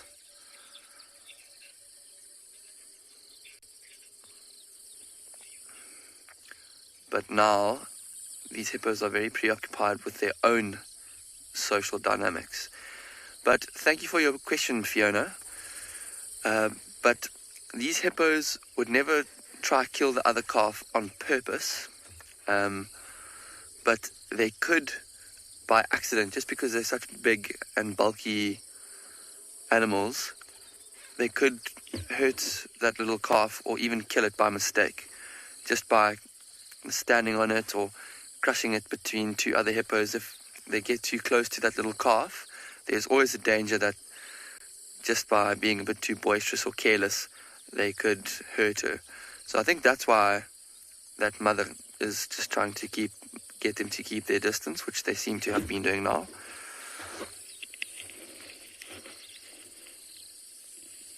But if there was a big bull hippo here, so a dominant bull who is trying to mate with females, maybe if he tries to mate with the mother of that calf and the calf was getting in the way, he might actually kill it out of sheer frustration. Hippo bulls can be very sort of aggressive towards other hippos if they come between them and mating. So there, that little calf pops its head up again. I think it's just bobbing up and down because it can't reach the surface of the water. I was saying a little bit earlier, hippos can't actually float. So what they do is they walk along the bottom of the water and they just stand and walk along the bottom instead of swimming.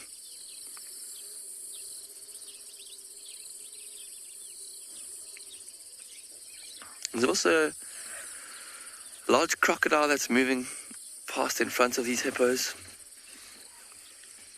just lazily swimming by, scanning the banks. Well, that crocodile would also be a bit of a threat to the young baby calf. And definitely if that crocodile came close, that mother would not tolerate it at all.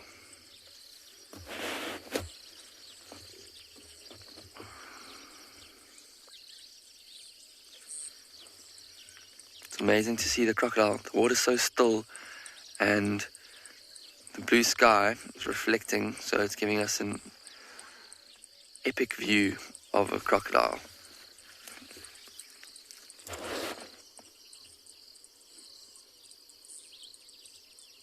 You can see all those knobbly scales on this back,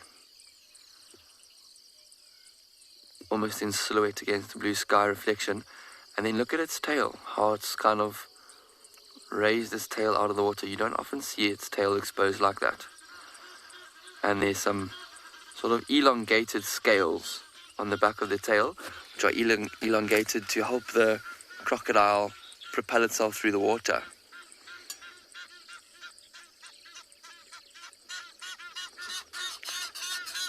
Thanks for your question, Rimble.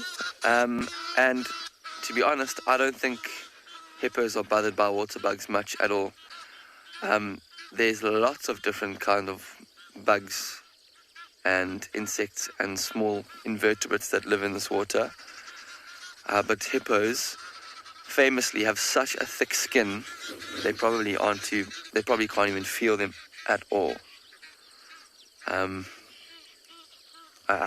I've seen sometimes ticks on the back of a hippo. I've seen sort of small terrapins trying to eat ticks off of a hippo before, but other than that, I don't think much really worries them too much.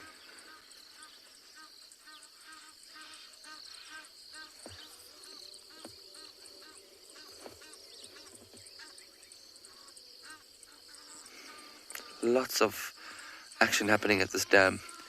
There's 2 pairs of Egyptian geese now that are chasing each other around.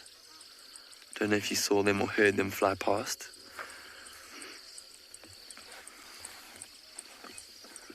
Trying to stake out this valuable territory. So Egyptian geese actually live together in pairs, permanent pairs. And this would be really, really good habitat.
What a beautiful scene.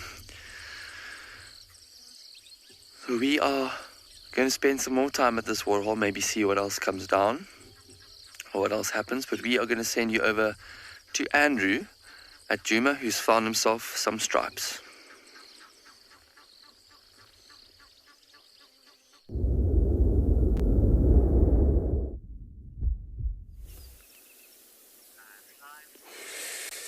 Indeed, we got her something with a stripe, beautiful stripe. As the plain zebra. It wouldn't stick around much close to us anyway because of They're probably trying to get away from this area. They're meant to be in the open.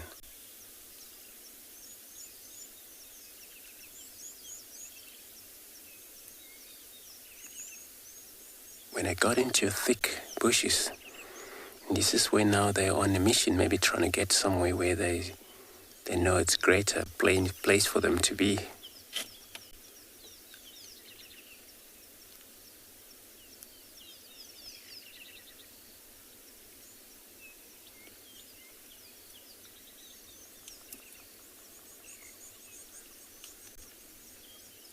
So we got a whole dazzle over here, as a now as a collective of a zebra in the group. Where it's also a foal there as well, the baby.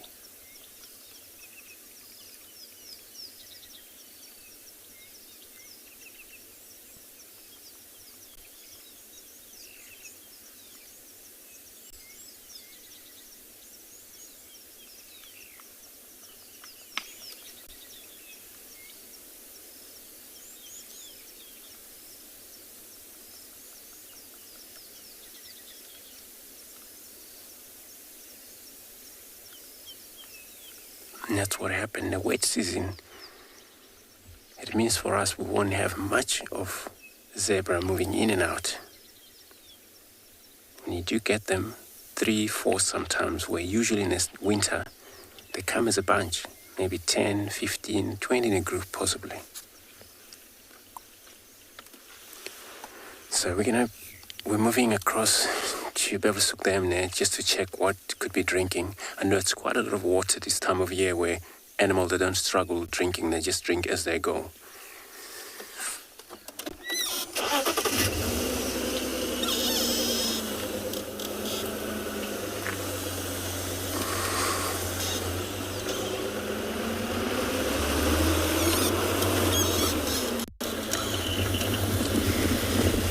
So we're just gonna arrive at the dam there. See what is in the dam. Maybe hippo or anybody who will be drinking. We'll be putting on a show for everybody.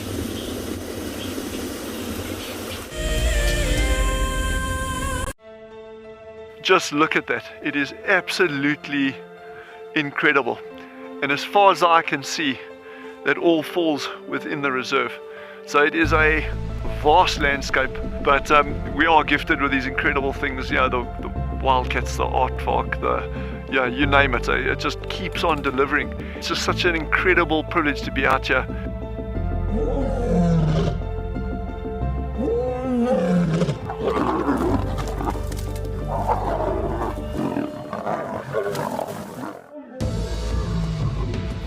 And when you think it could not get better, Mother Nature says, hold on tight. Oh my word, that is gorgeous. We are cooking on gas this afternoon. Have a look at what we've got. Look at how this is the best day of my gutting career so far.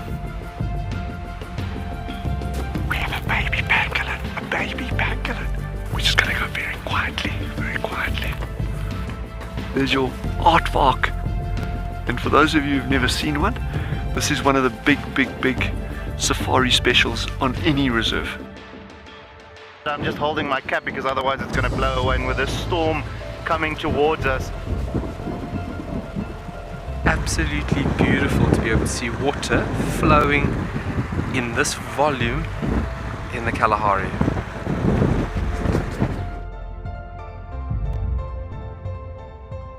Oh, look at that. You can see the structural component of these flowers. It is perfect. Such a treat to be in and amongst these incredible insects. How lucky are we? You can see how close they are to the vehicle. Very curious. Oh, you can do it! There we go. We made it over. Whew. But look at that view. That's absolutely stunning. You can see how they're going into stalking mode. Okay, there we go.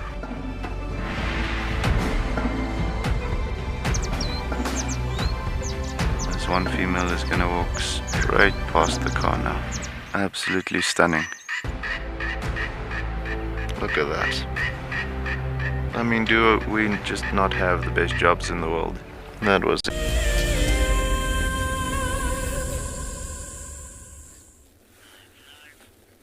So welcome back to Tswalu, and we're still at our calcrete pan, and in the very far distance over there we have found at least one buffalo bull. We have seen another one, but he disappeared into the edge of the thicket. So typically that would be a species that we would be able to off-road for. However, we're on one of these calcrete pans, so whenever we see these sort of white stones, that indicates a calcrete pan, and that means those areas are incredibly sensitive soils, so we don't drive off-road. So that's just one of those long-distance zooms for BK on the camera, because we cannot actually drive closer to him. We're going to cause too much damage, too much compaction, and there is, believe it or not, little micro life below some of these areas. We have this explosion of a fairy shrimp in these pans in the summer season that does provide a lot of food for waders and incoming birds. And those will all lie in these soil areas, and then as soon as the natural pan increases with water volume, then the little fairy shrimps come out. So it is quite a unique little species, the little fairy shrimp.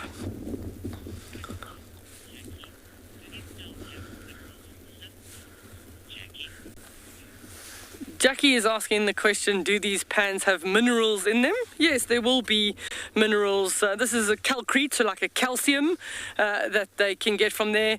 Funnily enough, in these areas, there's actually often areas that are lacking in salt. So we do have to provide animals with salt and sort of a phosphate block.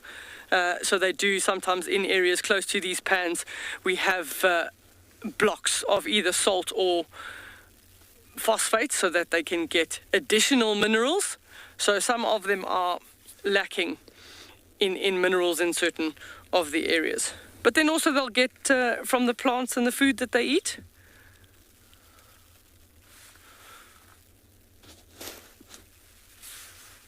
So the calcrete would have been basically formed from sort of a once inland lake. It would have been a calcium deposit, so little marine mammals. But that would be thousands and thousands of years ago. But they do provide nice open areas for all the wildebeest. There's some gemsbok, there's some springbuck. So it is a good area for general game.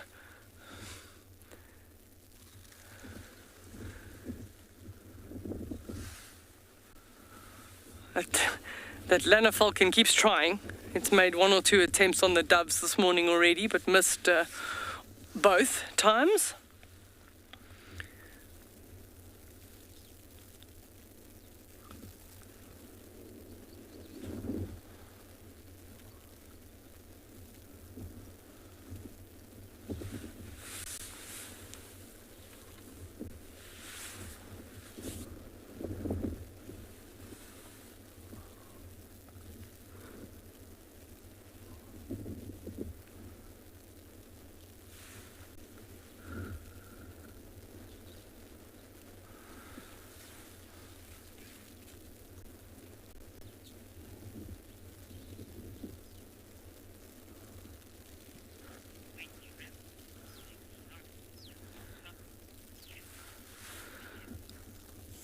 Sounds like Lauren has a nice update and she's found some cats for you.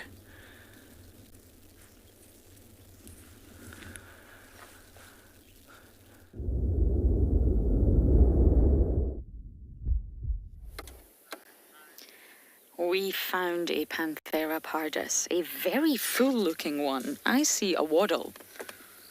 Now, I'm not going to lie to you all. It's been called in as Tandy, but Kuchava's also in the area. And I don't have a monitor, which makes life very, very difficult for us presenters. Cannot even get a look at that sort of left ear. The left ear for Tandy is such an iconic sort of identification feature. Now, excuse the vehicle. I am just going to say hello for a moment and move out their way. Well done, thank you. Okay, we're going to follow. So Saber thinks it's Tandy, but I need to get a better look. It's a very full leopardess, that's for sure. We're on Gowrie Main, just east of the junction of Cheetah Cut Line, because I know some of you really, really like to know the locations of where we see the leopards. Now, Kuchava's son, who I have tentatively nicknamed Batman, because he doesn't have a name, and he really should have a name. And I don't like to say he or it. My goodness.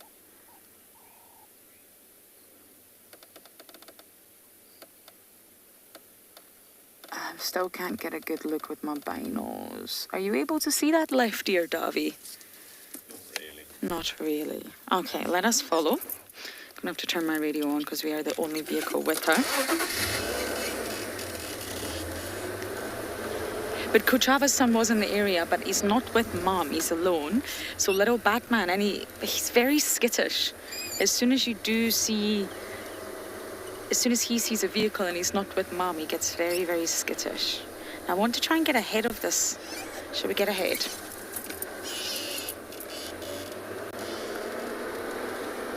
Now we are just allowed to off-road here marginally, not going too far in, because we're high up on the Katina.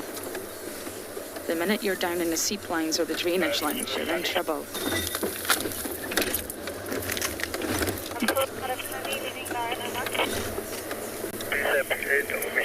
on the road, still going on Garmin. Yeah, when I left her, she was still going east on Garmin. A firm, she's still heading east on Gowrie Main. We're with her. Go away. Okay. Just gonna go a little bit up ahead, Davy.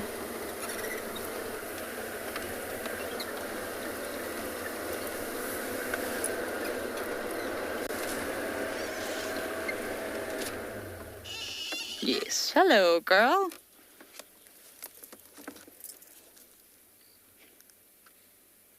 It's Miss Tandy. Now I can see. You see those notches in her left ear? Really obvious notches.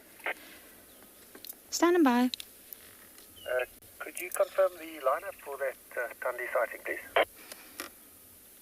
As far as I know, it's just myself. She's still travelling east on Gowrie Main towards Mulwanini. Okay, copy. I thought Rexon might also be responding. But yeah, are you the only vehicle? At the moment, yeah, I'm live. I'll get on the radio shortly. Okay, let's follow. She is very full. Tandy's had a kill somewhere that we have just not known about. And it's amazing the way that Tandy and Kuchava are moving right now. They are mother and daughter, but they're moving in such similar traverse areas. They're moving around in circles with one another. But that is a full belly.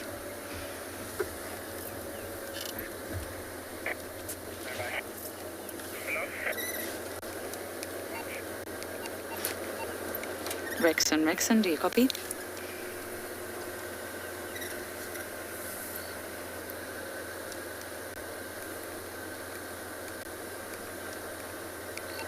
Sorry everyone, I will have to get on the radio very shortly. It is not good etiquette, shall we say, to have a leopard and not call it in. So we need to just make sure that everybody knows we've got our stations in the north. Lauren from what? My radio's not so happy. I'm going to try that again.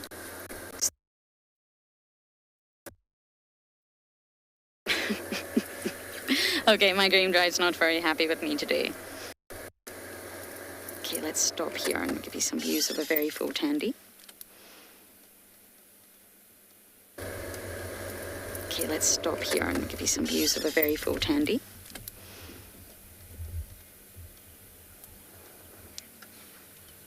She's really shifted her territory, Tandy. She's found on Gowrie Main a lot, and it's our southern boundary.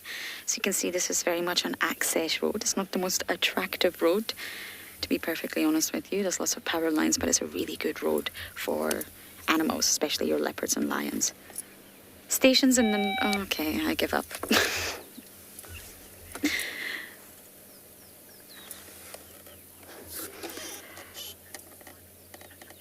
Okay, I'm going to try and get on this radio and figure out what is wrong. And for now, we're going to send you to Tswalu.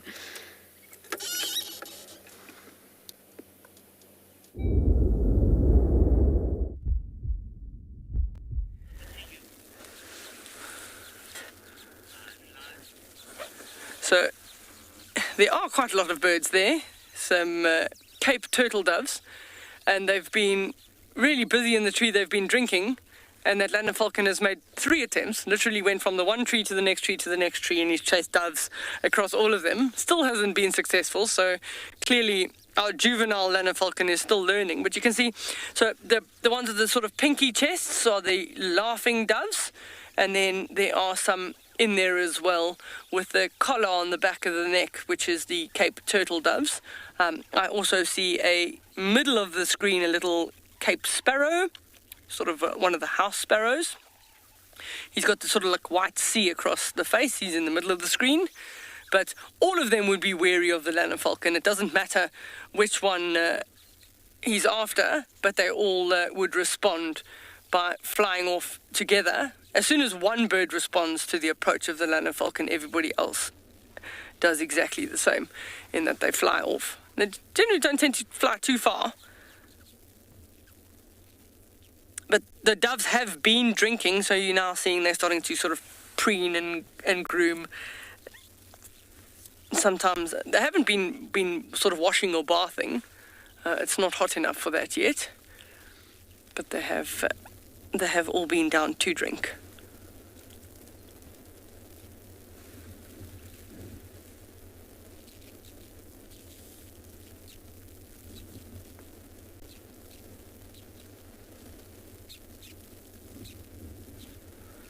So the little sparrow is quite smart. He's safety in numbers. He's all by himself, so he'd rather just sit in amongst all the doves.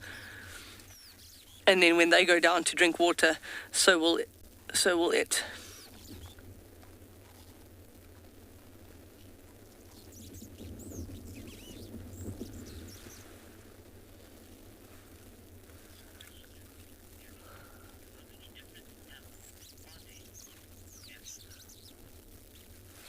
Gabby is asking the question, how many different doves are there? Well, there's quite a large number of different dove species. So here at Tswalu, we get the Cape turtle dove, the laughing dove, the Namakwa dove. In areas of the low veld, the emerald spotted dove. You get now I'm trying to think off the top of my head here.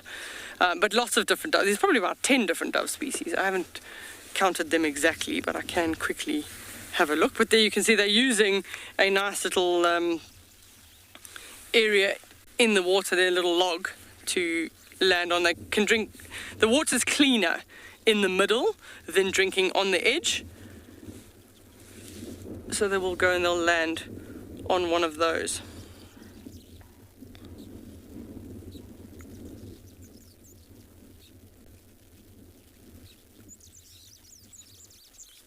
So there's 9 different dove species if you don't count the pigeons. 10. There's a lemon dove as well. 1, 2, 3, 4, 5, and about 6 pigeon species. So about 10 dove species and 6 pigeon species across southern Africa. And water for them is essential. They'll drink even twice a day, once in the morning and then once in the late afternoon.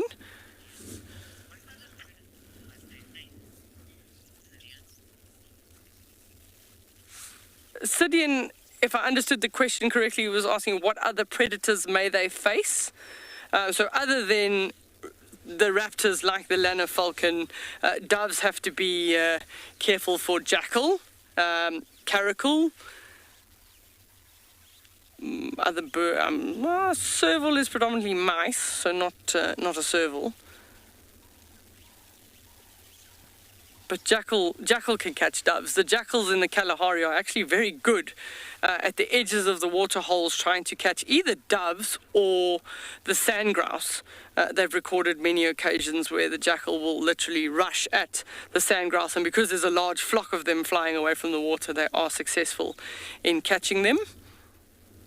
So even at night time, doves are vulnerable when they're perching on the edges of the trees for owls. So like a giant eagle owl, one of their biggest prey, or Verreaux's eagle owl, same thing. One of their prey sources is doves, and they can knock them off the branches at night. And also genets can grab doves at night. So those are the predators, the types of predators that they have to watch out for.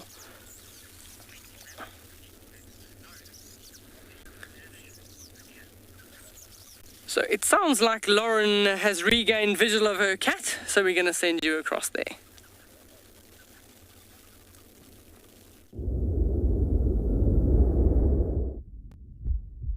It's not just a better visual, it's double. Yes, my Reebs is here, everyone. Look at them. Oh, they really are just the sweetest. He's overjoyed to see his mum. Look at them. Well, I'm not sure how she feels about that. Tandy. Look at them playing.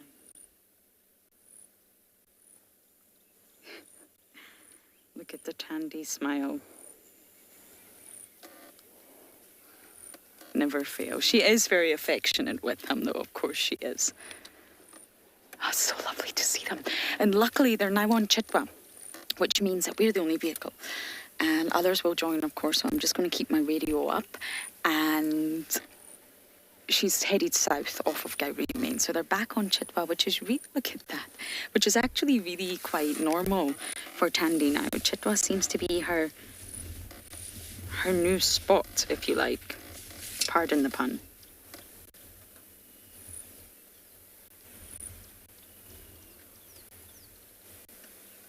Isn't this lucky, Davi? Are you happy?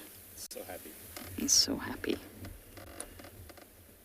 You know, there's nothing quite like seeing a leopard. But to be honest, seeing more than one leopard it's really something. I was saying this the other day. We had such a fantastic lucky sighting with Kuchava and Batman the other day. And they're all related. So Kuchava is Tandy's daughter, and therefore Batman is Tandy's grandson. And Reebs is Kuchava's half-brother. Did I just get that right? Yes, they don't have the same father, or it's highly unlikely they have the same father. Yes, they don't. So therefore, Reebs is Kuchava's half-brother. And there's the lineage right there for you all. Animal life, you love this family, I know. And I think what we do here at WildEarth is really magical because we are, hello. We are really involved in the lineages and the history. So, I mean, this is not just a leopard. It's Tandy, and we know her offspring. We know how fiercely she's fought for survival. She's produced such wonderful, wonderful offspring, and we know who she's mated with almost. I mean, probably not every single male. But it's just really wonderful that you can dive deep into their lives, which give us a much better understanding. And the more you know, the more you care.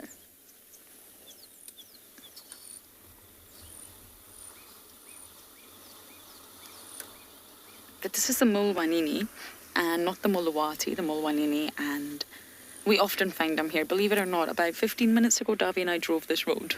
And it just shows you how quickly things can change. We're back on this road again, and they're here.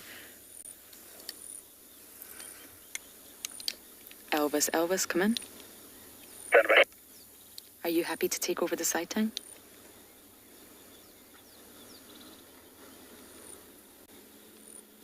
Will you take over the lineup? Thank you. Okay, there we go. Herbie's arrived on the scene, everyone. Some of you will remember Herbie, one of my favorite humans. Oh, isn't this so tender? Davi, do you want me just to pull up a little bit to the right so we can get a better view, or are you happy? Okay, we're just going to move a little bit and we'll get out of the way of the other vehicles.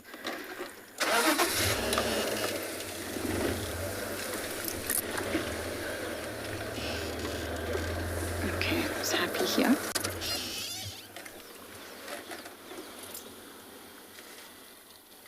Oh, look at Tandy. You know, Tandy really is what a female leopard should be. She is incredible. And we call her grumpy, but really she is just absolutely phenomenal. And Reebs is her 7th litter. She has suffered lots of loss, I'm afraid, but that's normal. There's never going to be 100% success rate. That's never going to happen, I'm afraid, in the animal kingdom. And Tandy has just done so incredibly well to raise all the offspring that she has to independence.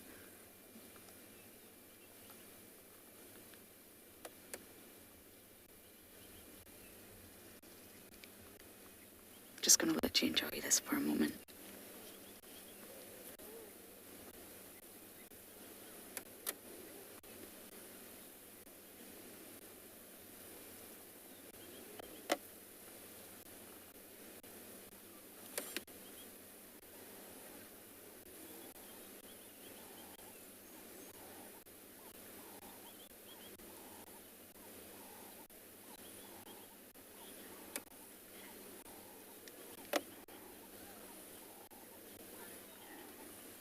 Didn't catch that name. We're actually having a little bit of comms breakup, and it's because of the location.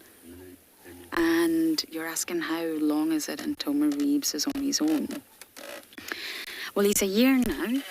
March is his birthday month, we believe, and 18 months is normally when male leopards sort of start to reach independence. But it's a process, it's progressive.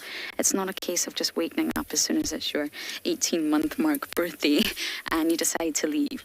He will sort of explore, come and go, keeping a little bit of an attachment for mum, and then eventually he will leave and he will disperse. And of course, that's exactly what life is for male leopards.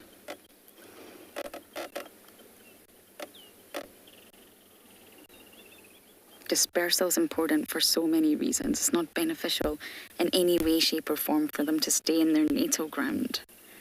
Some may do that if there's a chance. Oh, look at that. Tandy's loving it. She's just pretending not to.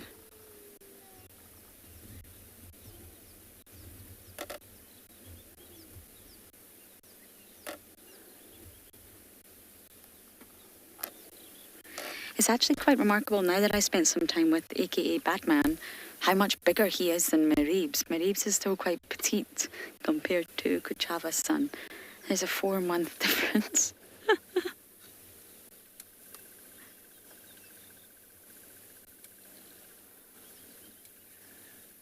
Hi guys.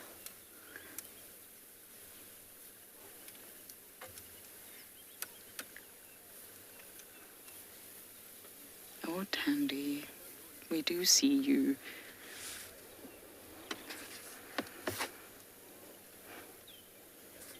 That Tandy smile. Okay, we'll look at them from behind now.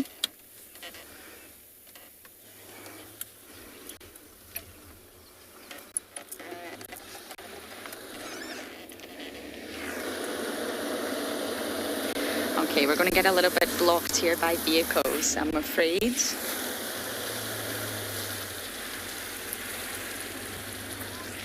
So, yeah, I think we just need to reposition a little bit here. Okay, we're going to try and reposition. I'm going to say hello to Herbie, and hopefully we'll be able to keep up with this pair.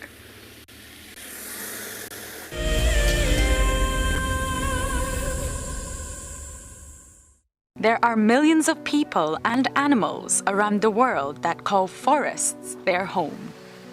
From the gorillas in the bamboo forests of Rwanda, about 10 feet away from a silverback gorilla, to the elephants in the Congo rainforest. There's a really big chance that this elephant has never been seen by another human being before.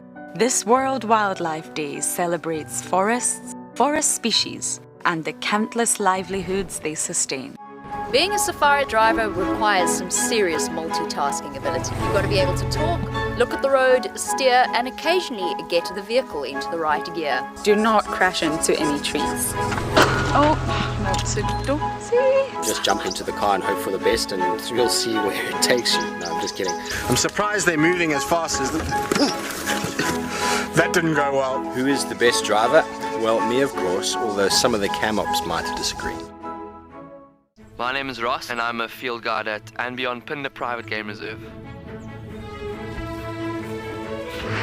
I love getting questions from guests on WildEarth because I love sharing and learning information about nature with new people, and it also makes me feel like you're all joining me in real life. If you want to ask a question on WildEarth, then you need to register on our website. Once registered, go to our live safari page and submit your question below our live feed. Looks like it's a very difficult climb because every time it tries to climb, the ground is breaking, so it slides down. But it's the only one. Look at that. That is a call of desperation with a cub. It's like, what are you doing, mommy? Oops. Oof. Expect the unexpected here on WildEarth daily. What makes andBeyond Phinda Private Game Reserve so special is our massive array of habitats. And with that comes, of course, a beautiful diversity of landscapes, but also an incredible biodiversity in terms of plants, bird life and animal life, as well as, of course, our conservation success stories with cheetah, with rhinos, now with pangolins too. Catch up with the guides daily here on WildEarth.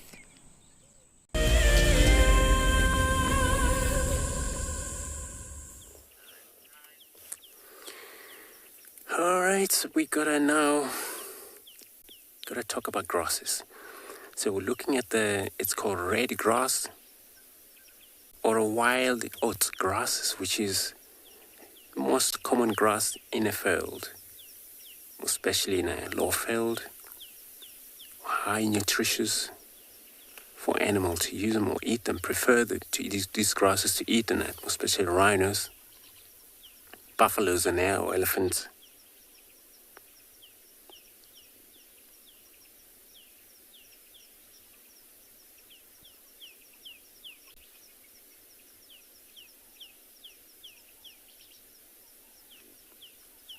And easily grass to able to identify by just looking at in this whole mix of grass over here. Those that you see exactly, the red that is showing, even a little steam of it, it's slightly coloration different compared to buffalo grass that is mixed in this field.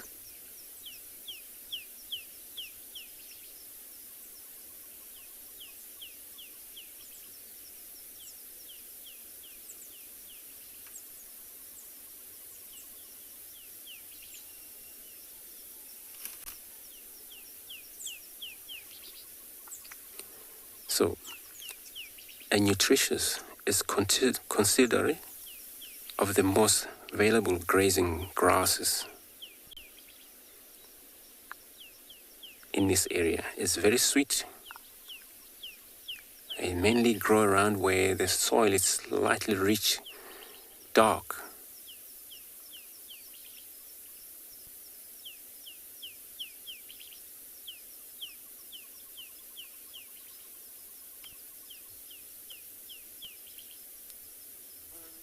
And it does actually provide a little bit of a greater smell to human.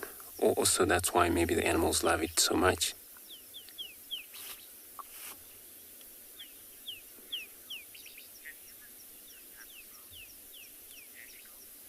Henigel, so you're asking if human can eat this type of grass? No, there is some grasses where they collect them, some other tribe where they grind them into porridge, but not these one. So name oat grasses just because of the, if you look to the very much red top where the seed dispersed, and it almost looks like a oats plant. But no, it's not eatable.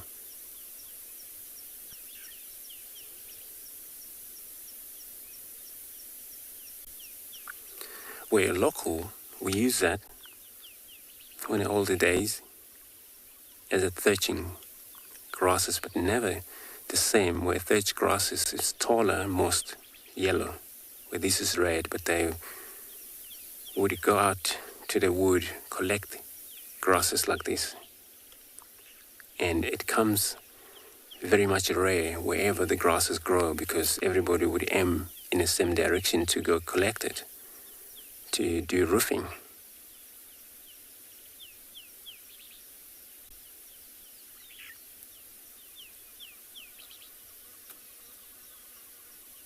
But it's not such a strong roofing grasses as a thatch grass. So I'm going to continue searching on track of elephants now, where you can't find them, but the track's been around. I'm going to be sending you across to learn with a leopardy.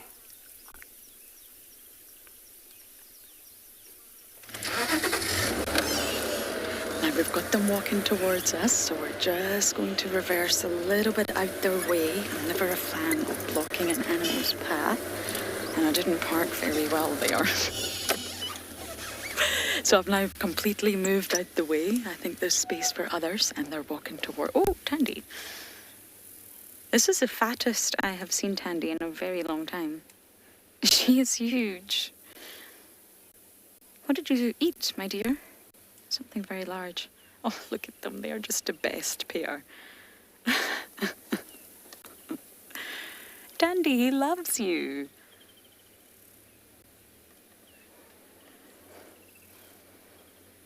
He's turning into such a fine leopard, but he's definitely a lot smaller than Kuchava's son. He's tiny. And he just wants to be all up in Mum's face all the time.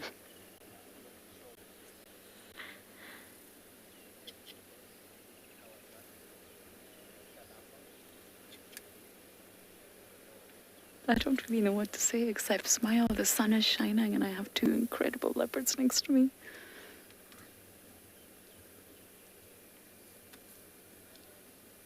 Oh, I saw some splashing. Was that a scent mark? I saw some urine being thrown into the air there. Now just let me check how far behind us they are, and then we can reposition. I don't like to move when the animals are really close to the vehicle. Okay, we're going to turn.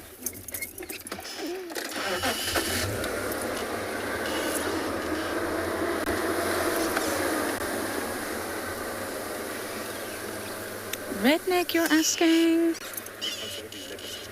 Tame, my goodness. No. Not at all. Tame is never, ever a term or a word that we would use out here.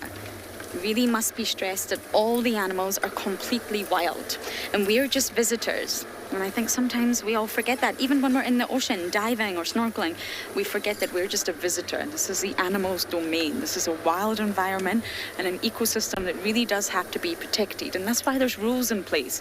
3 vehicles maximum, no off-roading when it's wet. That's why, because we need to look after the ecosystem, look after the environment, and absolutely not tame. Habituated, yes, I would use that word, habituated, but tame, not at all. They're wild animals. And there is something that is termed the Sabi sense complacency syndrome. And it's been a term for years. And what it means is because the animals are so habituated here, they have a really good system running that sometimes you forget. And you just always need to slap yourself very, very hard on both cheeks to remind yourself that they are wild animals. And the animals are so habituated here, they have a really good system running that sometimes you forget. And you always need to slap yourself very, very hard on both cheeks to remind yourself that they are wild animals, and you need to be very, very careful. So not only are we trained, but we also have many rules in place as a guide that you must follow. Can you get them from here, Dobby? If any other vehicle comes, I will have to move. I am blocking the entire road. But yes, there's only 3 vehicles allowed at a sighting. We do have sort of a procedure in place if it's a sensitive sighting, maybe a birth or an injury or a really skittish cat. We have the authority to limit the sighting to 1 vehicle. We give the animal distance. We position in such a way we don't block their view, especially if they're hunting. We don't shine spotlights on specific species at night time. So there's lots of rules that we follow here, and that's why. To protect the integrity of the land, the ecosystem, and the actual animals themselves. But tame, no way. Habituation, I believe, is a good thing. Yes, from a human perspective, it seems slightly selfish, and it is. I'm honest enough to say it is. The more habituated an animal is, the more time you can spend with it. And that's obviously a selfish reason. But it's also, in my opinion, better for the animal. Because they're not scared. You know, if you look at Mareebs, he was a little bit skittish, but now he's getting used to being around vehicles. He's understanding that they mean no harm. He doesn't have to flee. He doesn't have to go into that innate response, fight or flight, every single time he sees a vehicle. His cortisol levels don't need to rise in his blood because he will understand that the smells, the noise, the sight of a vehicle means no harm. You don't want an animal to always constantly panic when they see a vehicle. That would make me really sad to think that humans in this environment were doing that, causing a biological response, changing the cortisol levels, the hormone levels out of fear. You also don't want that. Okay, we might lose our visual soon. And it's Herbie.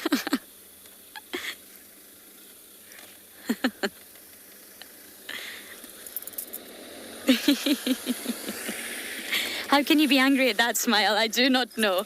Okay, I'm just going to go backwards a little bit.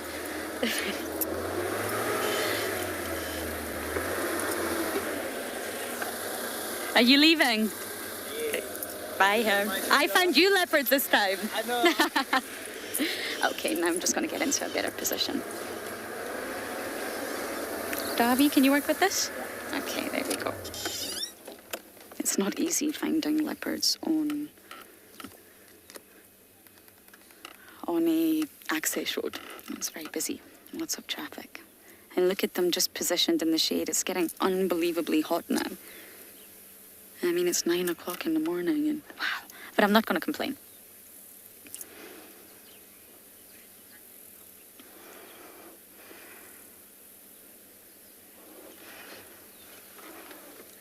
Kevin, you're asking, is Mareebs helping with the hunts? Mareebs will be hunting himself, but it will not be big prey. So he'll probably be hunting reptiles and squirrels and... Sorry, I was just watching there. And maybe tortoises. So he absolutely will be hunting himself, but I think you're referring to a big hunt. And I've not seen them hunt together. Generally speaking, they do tend to do it separately, where Tandy will make the hunt and go and call him. And of course, he will be eating. He needs to... Well, there needs to be substance to his diet. He can't actually survive on just waiting for mom at this age. So he'll be snacking as he goes. But I've never seen them hunt together. It's normally mum hunts, and he then joins in.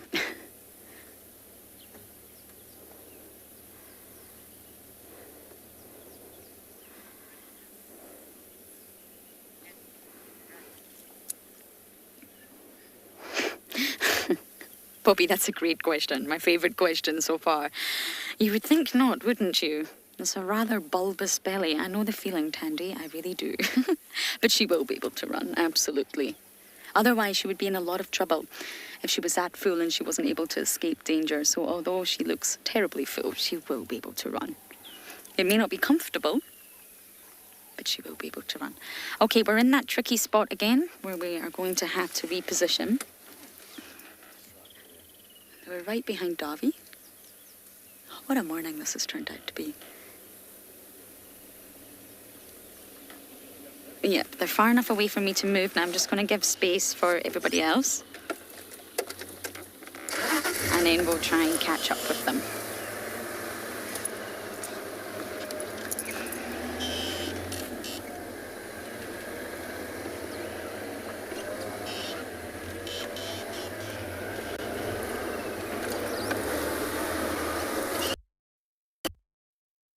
Okay, I'm going to try my best position. Now we're going to send you across to Andrew for an update.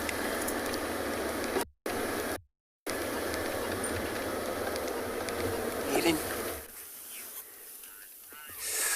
Thanks, Lauren. So now we stopped here. What you see there looks like whole piles of disturbed area where this is actually made by white rhino. So it would be a bull rhino that's dominating in this area, that it comes often in this area, walk past, and what he does, he defecates into that spot.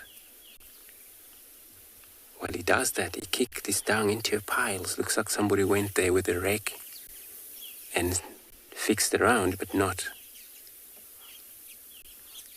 That animal did itself.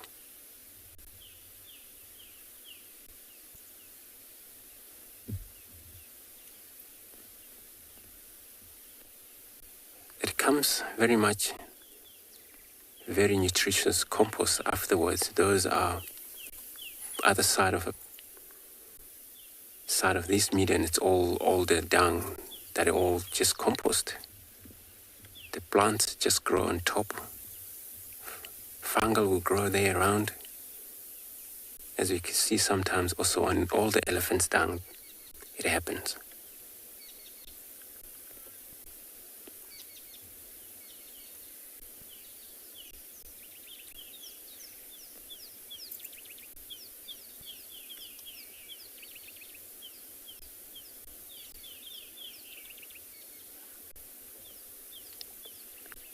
We don't see any fresh defecation in there. And maybe a week ago or a few days ago, the reason is that, these days or this time of year, it's a lot of dung beetles that always around wherever there's a defecation, they're visited and they'll collect dung as a food and they roll it away as a little balls. Finally, there's nothing left in there, looks like. Or some of them will feed in that area and bury themselves under that dung.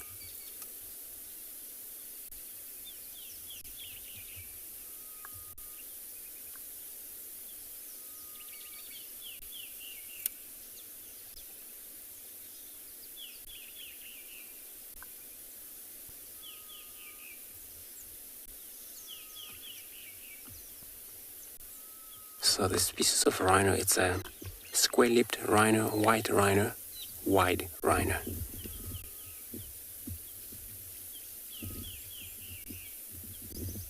It's all grasses, matter that is there only.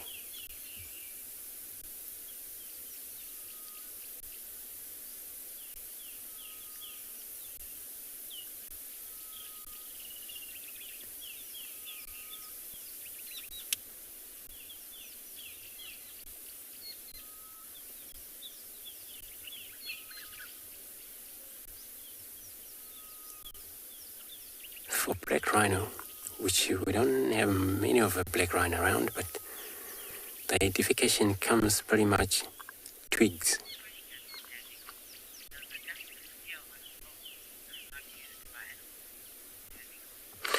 Any girl, you're asking if the dung would disappear on its own if it's never eaten by any of the dung beetles. So mainly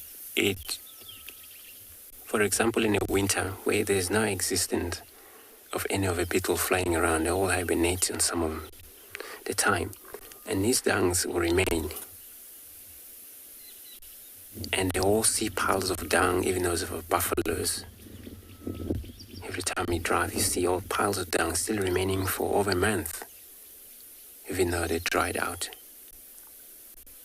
So there's no such a way that would be washed off by the rain, because the winter is no rain here for us. So yeah, the dung remain in the winter. But this time of year, those are not eaten. Rain come, if it's still soft enough, will be washed off back into the ecosystem.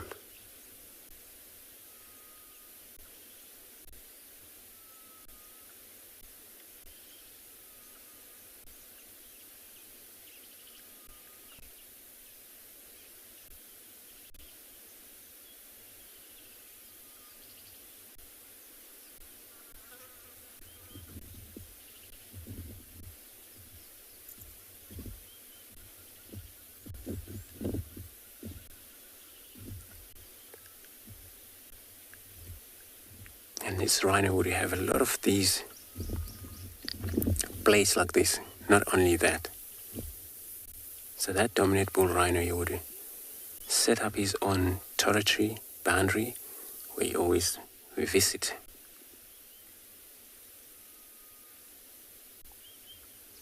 But he hasn't been here yesterday or today, then you would see very fresh or flies around, so that we know it's fresh. You can sometimes see the dung beetles still busy rolling their balls or feeding that.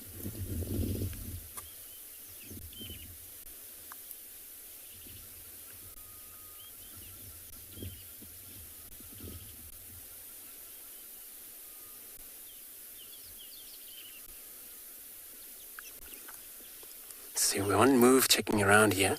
Hopefully we get across the elephants that we were tracking earlier, where the tracks were leading into one of the river, which is Umlawati River down there. So we're going to go all the way around, check.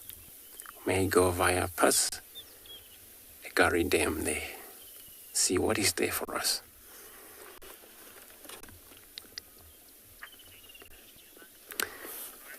Quick link, Djuma Lauren.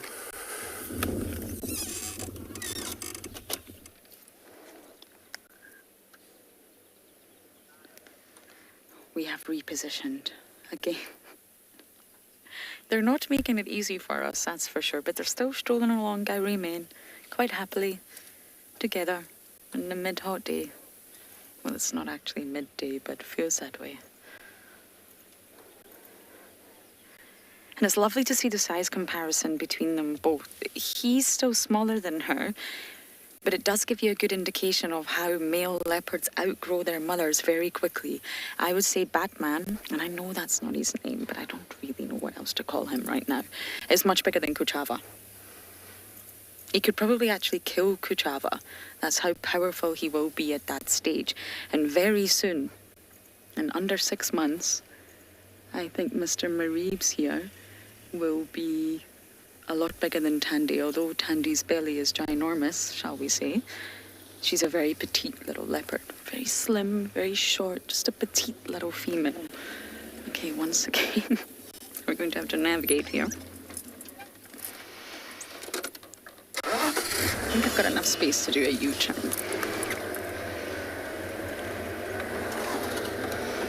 If you ever want to improve your driving skills, oh, look at them, Davi. Oh, they just had a little bit of a battle. Then you can become a guide.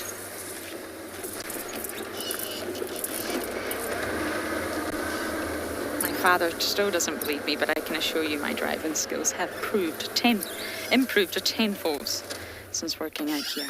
Now, this junction that you can probably see, this is a very important junction. If you go to the left, that's Chitwa. If you go straight on, you're continuing along the southern boundary. And if you take a right, you go up Cheetah Cut Line. So this is a great indication. I know maybe some of you aren't too familiar with the property, but that's okay. It's a great indication of the roads that Tandy really is using. She's shifted her territory. She was called the Queen of Djuma for a very long time. But to be honest, she spends most of her time now on Torchwood, which is actually her natal stomping grounds, and Chitwa. She's really not coming too much into Djuma anymore, but she's now turning up to Cheetah Cut Line. So it'll be very interesting to see, is she going to go on to Torchwood, or is she going to cross on to Djuma?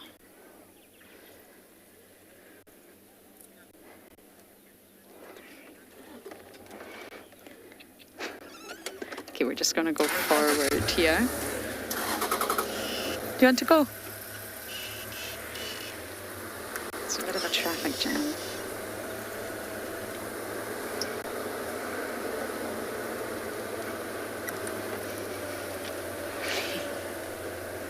Okay. Now, animals like cats are going to choose to walk along the roads right now rather than the grass. Look how long the grass is. Especially when it's wet, it's just going to be absolutely exhausting for them to make their way through the long grass like this. Okay, so I think we're going to try and navigate. There's some impala up ahead there. Try and see if we can get some visuals, but for now we're going to send you across to another live location.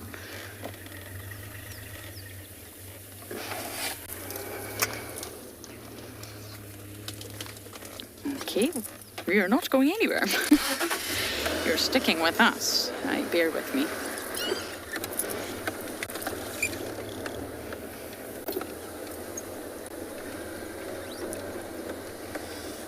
They're on Djuma, guys. They are on Djuma. Maybe a meter or two, but they're on Djuma. Can you see them, Davi? Okay. Let's just see if they pop back out again.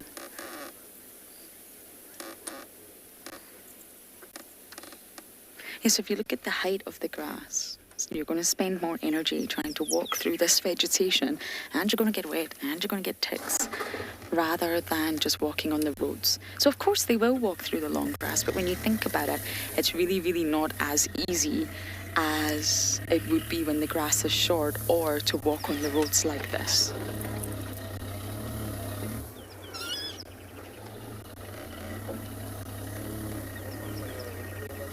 Okay, everyone's going into Djuma. I can't see them.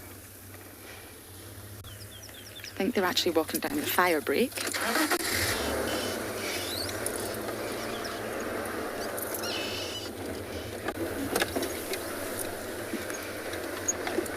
I mean, when we talk about boundary lines and cut lines, it's just a road. It's really not that exciting. I mean, this is the boundary between Djuma and Torchwood. It's just a road. To the animals, it's nothing. But to us, it's obviously definitely a marker of where we can traverse and where we can. Misi Kaya. Thank you, Vanotti. Okay, they're heading towards Gwenstein. Some of you will know Gwenstein. An old Misi Kaya, an old hyena den, but to be honest, it's collapsed. The trees collapsed on top of it, so I'm not entirely sure the hyenas will actually use Gwenstein again. Now, we're still okay to off-road marginally on this part. And hopefully we're going to manage to catch up with our queen and be Prince Charming. So for now, over to Andrew.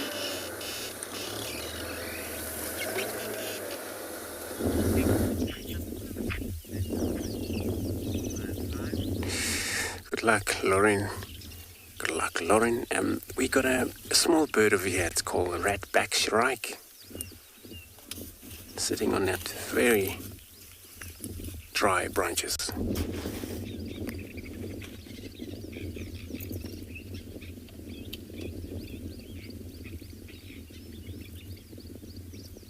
And it's a male ratback shrike, one of their migration bird that travel all the way back to Russia, all the way back here again, the wet season.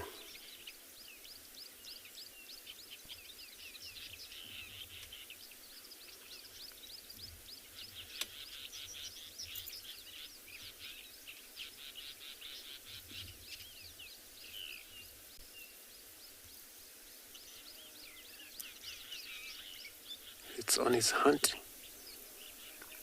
As we watch both sides of that area, would feed mainly on insect.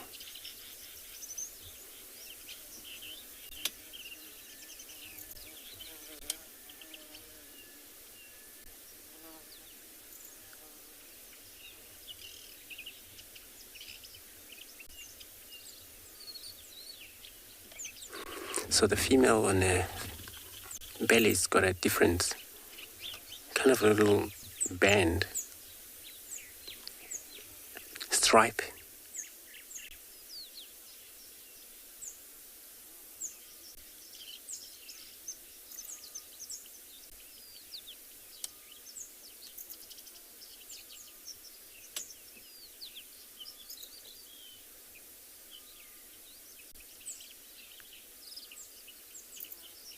And those are the type of the birds that they hunt from the air, catch its prey from the air. These are grasshoppers and all other insects that they are about flying around.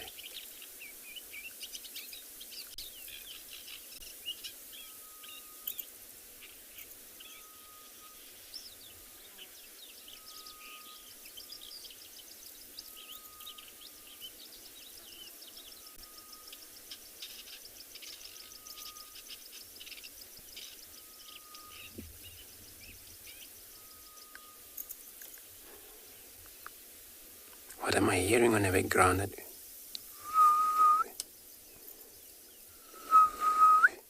Can't do it properly. That's a grey-headed shrike. It's another species different to that, but it's also another shrike.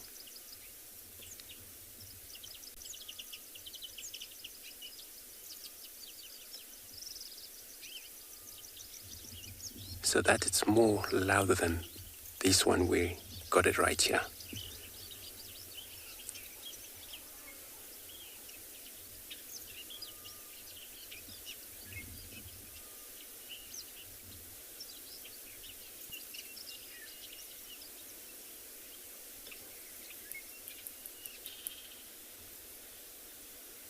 Well, it's looking back, it's gone down. Probably changing its position.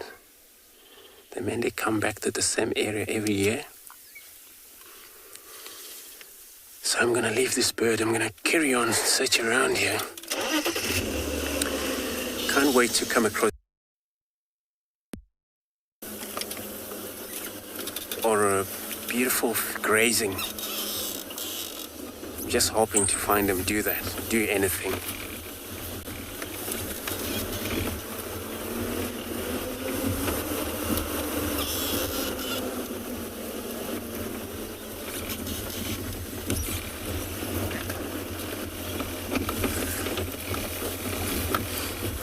And so I'm gonna carry on, check if these tracks of these elephants came across this road. I'm gonna send you across to Dedri, Tswalu, give us an update.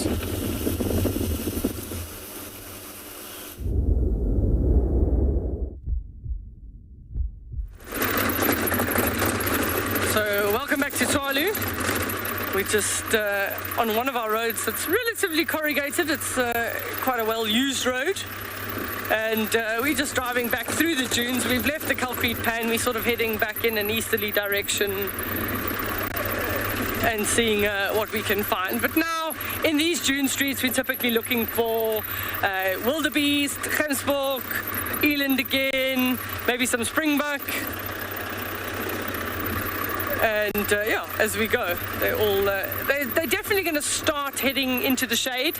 The temperature is starting to pick up now, so we are looking under the shady areas.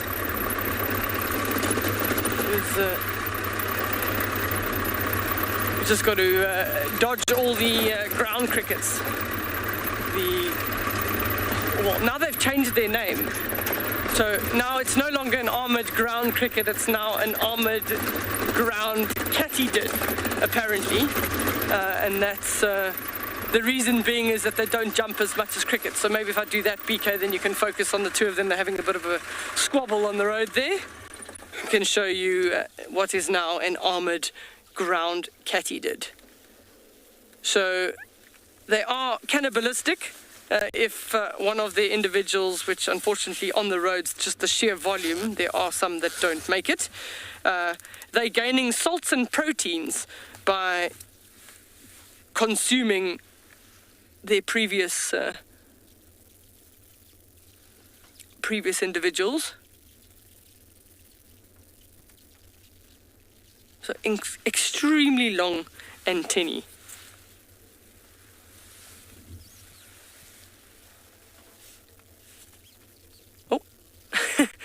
So, mine, having a good, and he even gets a kick in there. We're watching a little bit of WWE here. Yo. So they can be really aggressive with each other. Oh, I didn't realize.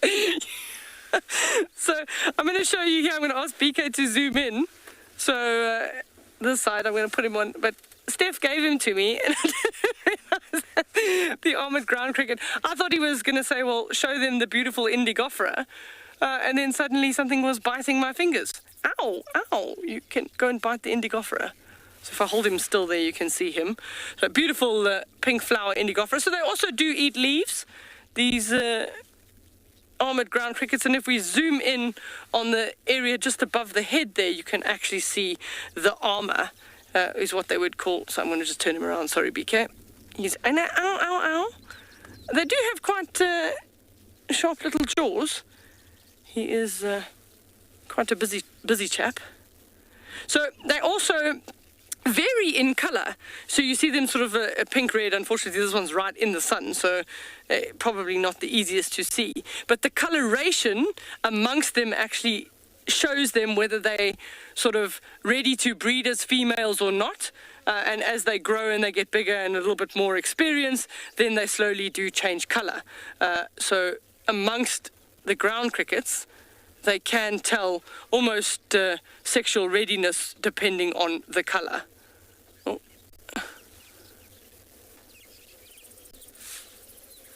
So we just can you just stay still? There we go. But There's not many a person that likes these creatures. They just find themselves everywhere. You'll find them on your washing line, you'll find them in your house, you'll find them on the walls, you'll find them all over at this time of the year.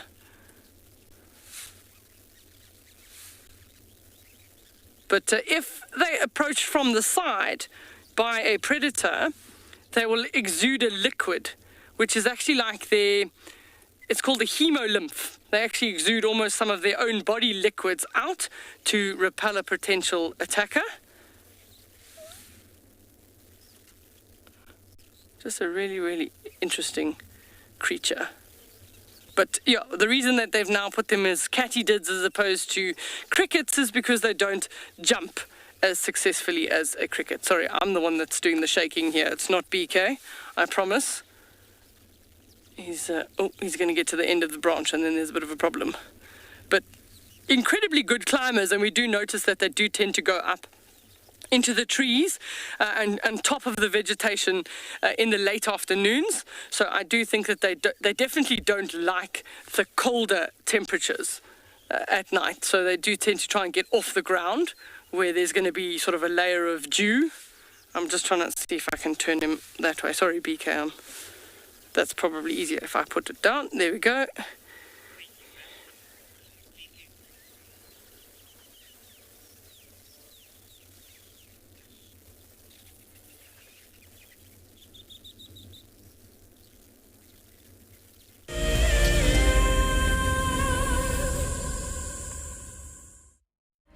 Do you dream of traveling to a far-flung wilderness location where life continues as normal? A place where you can escape to nature and breathe. If you become a WildEarth explorer, then this could soon become a reality. Subscribe today and stand a chance to win regular travel prizes. WildEarth Explorers, it's in your nature. Sometimes love wants to make you sing. And sometimes love wants to make you bow and fan your wings to your bow. For the southern yellow-billed hornbill, these are signs that love is in the air. These birds are destined for a season of monogamy at least. Breeding pairs are in it for the survival of their chicks. But before love commences, the male needs to woo his valentine with food in the form of nuptial gifts. My name is Taylor McCurdy and I work for Eco Training. I love hearing from all of the viewers. However, I particularly enjoy those of you who have been watching for a few years. Your questions are just so advanced and they really get me thinking. If you'd like to ask a question on WildEarth, you need to register on our website. Once you've done that, head to the live safari page and submit your questions below the live feed. Okay, there's another big male coming in from our left here. Another big male, look at this. This is the one. Now you're going to see sparks fly, guys.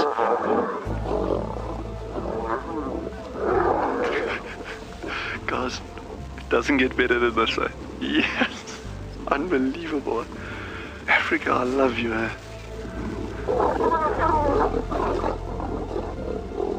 Expect the unexpected here on WildEarth daily. Hi, I'm Kyle, and I come to you live every day here from Tswalu Kalahari in South Africa. My favorite bird has to be the sociable weaver.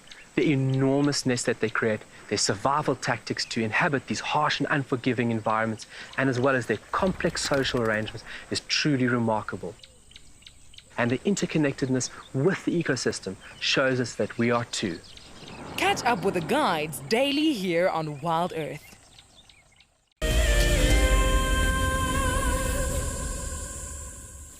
So they really are funny looking creatures. I don't quite know if they're sort of prehistoric or sort of futuristic.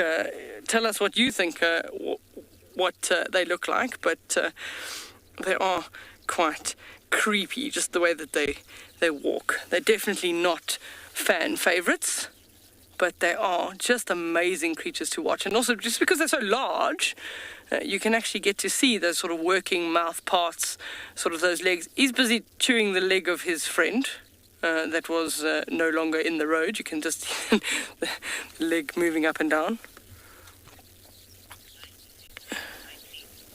He's even using his foot to hold it down so he can chew that properly. And they'll last pretty much, they'll be successful until what we have our first sort of frosts. As soon as we have our first temperatures that drop below 0 degrees, then a lot of these start dying off. But they would have bred, they would have laid eggs in the soil, and then we just wait until the next rains the next year for the emergence of these armored ground katydids.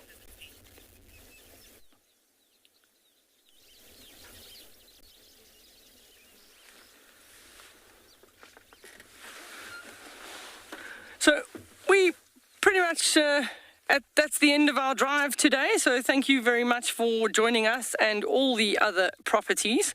We'll catch up with you this afternoon at 3:30 Central African time for our 4-hour afternoon safari.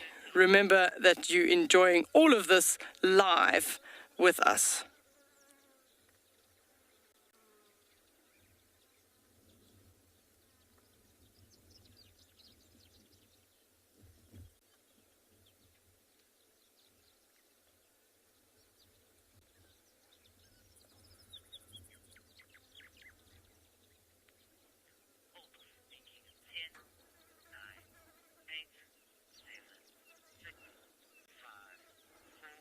But they're also using that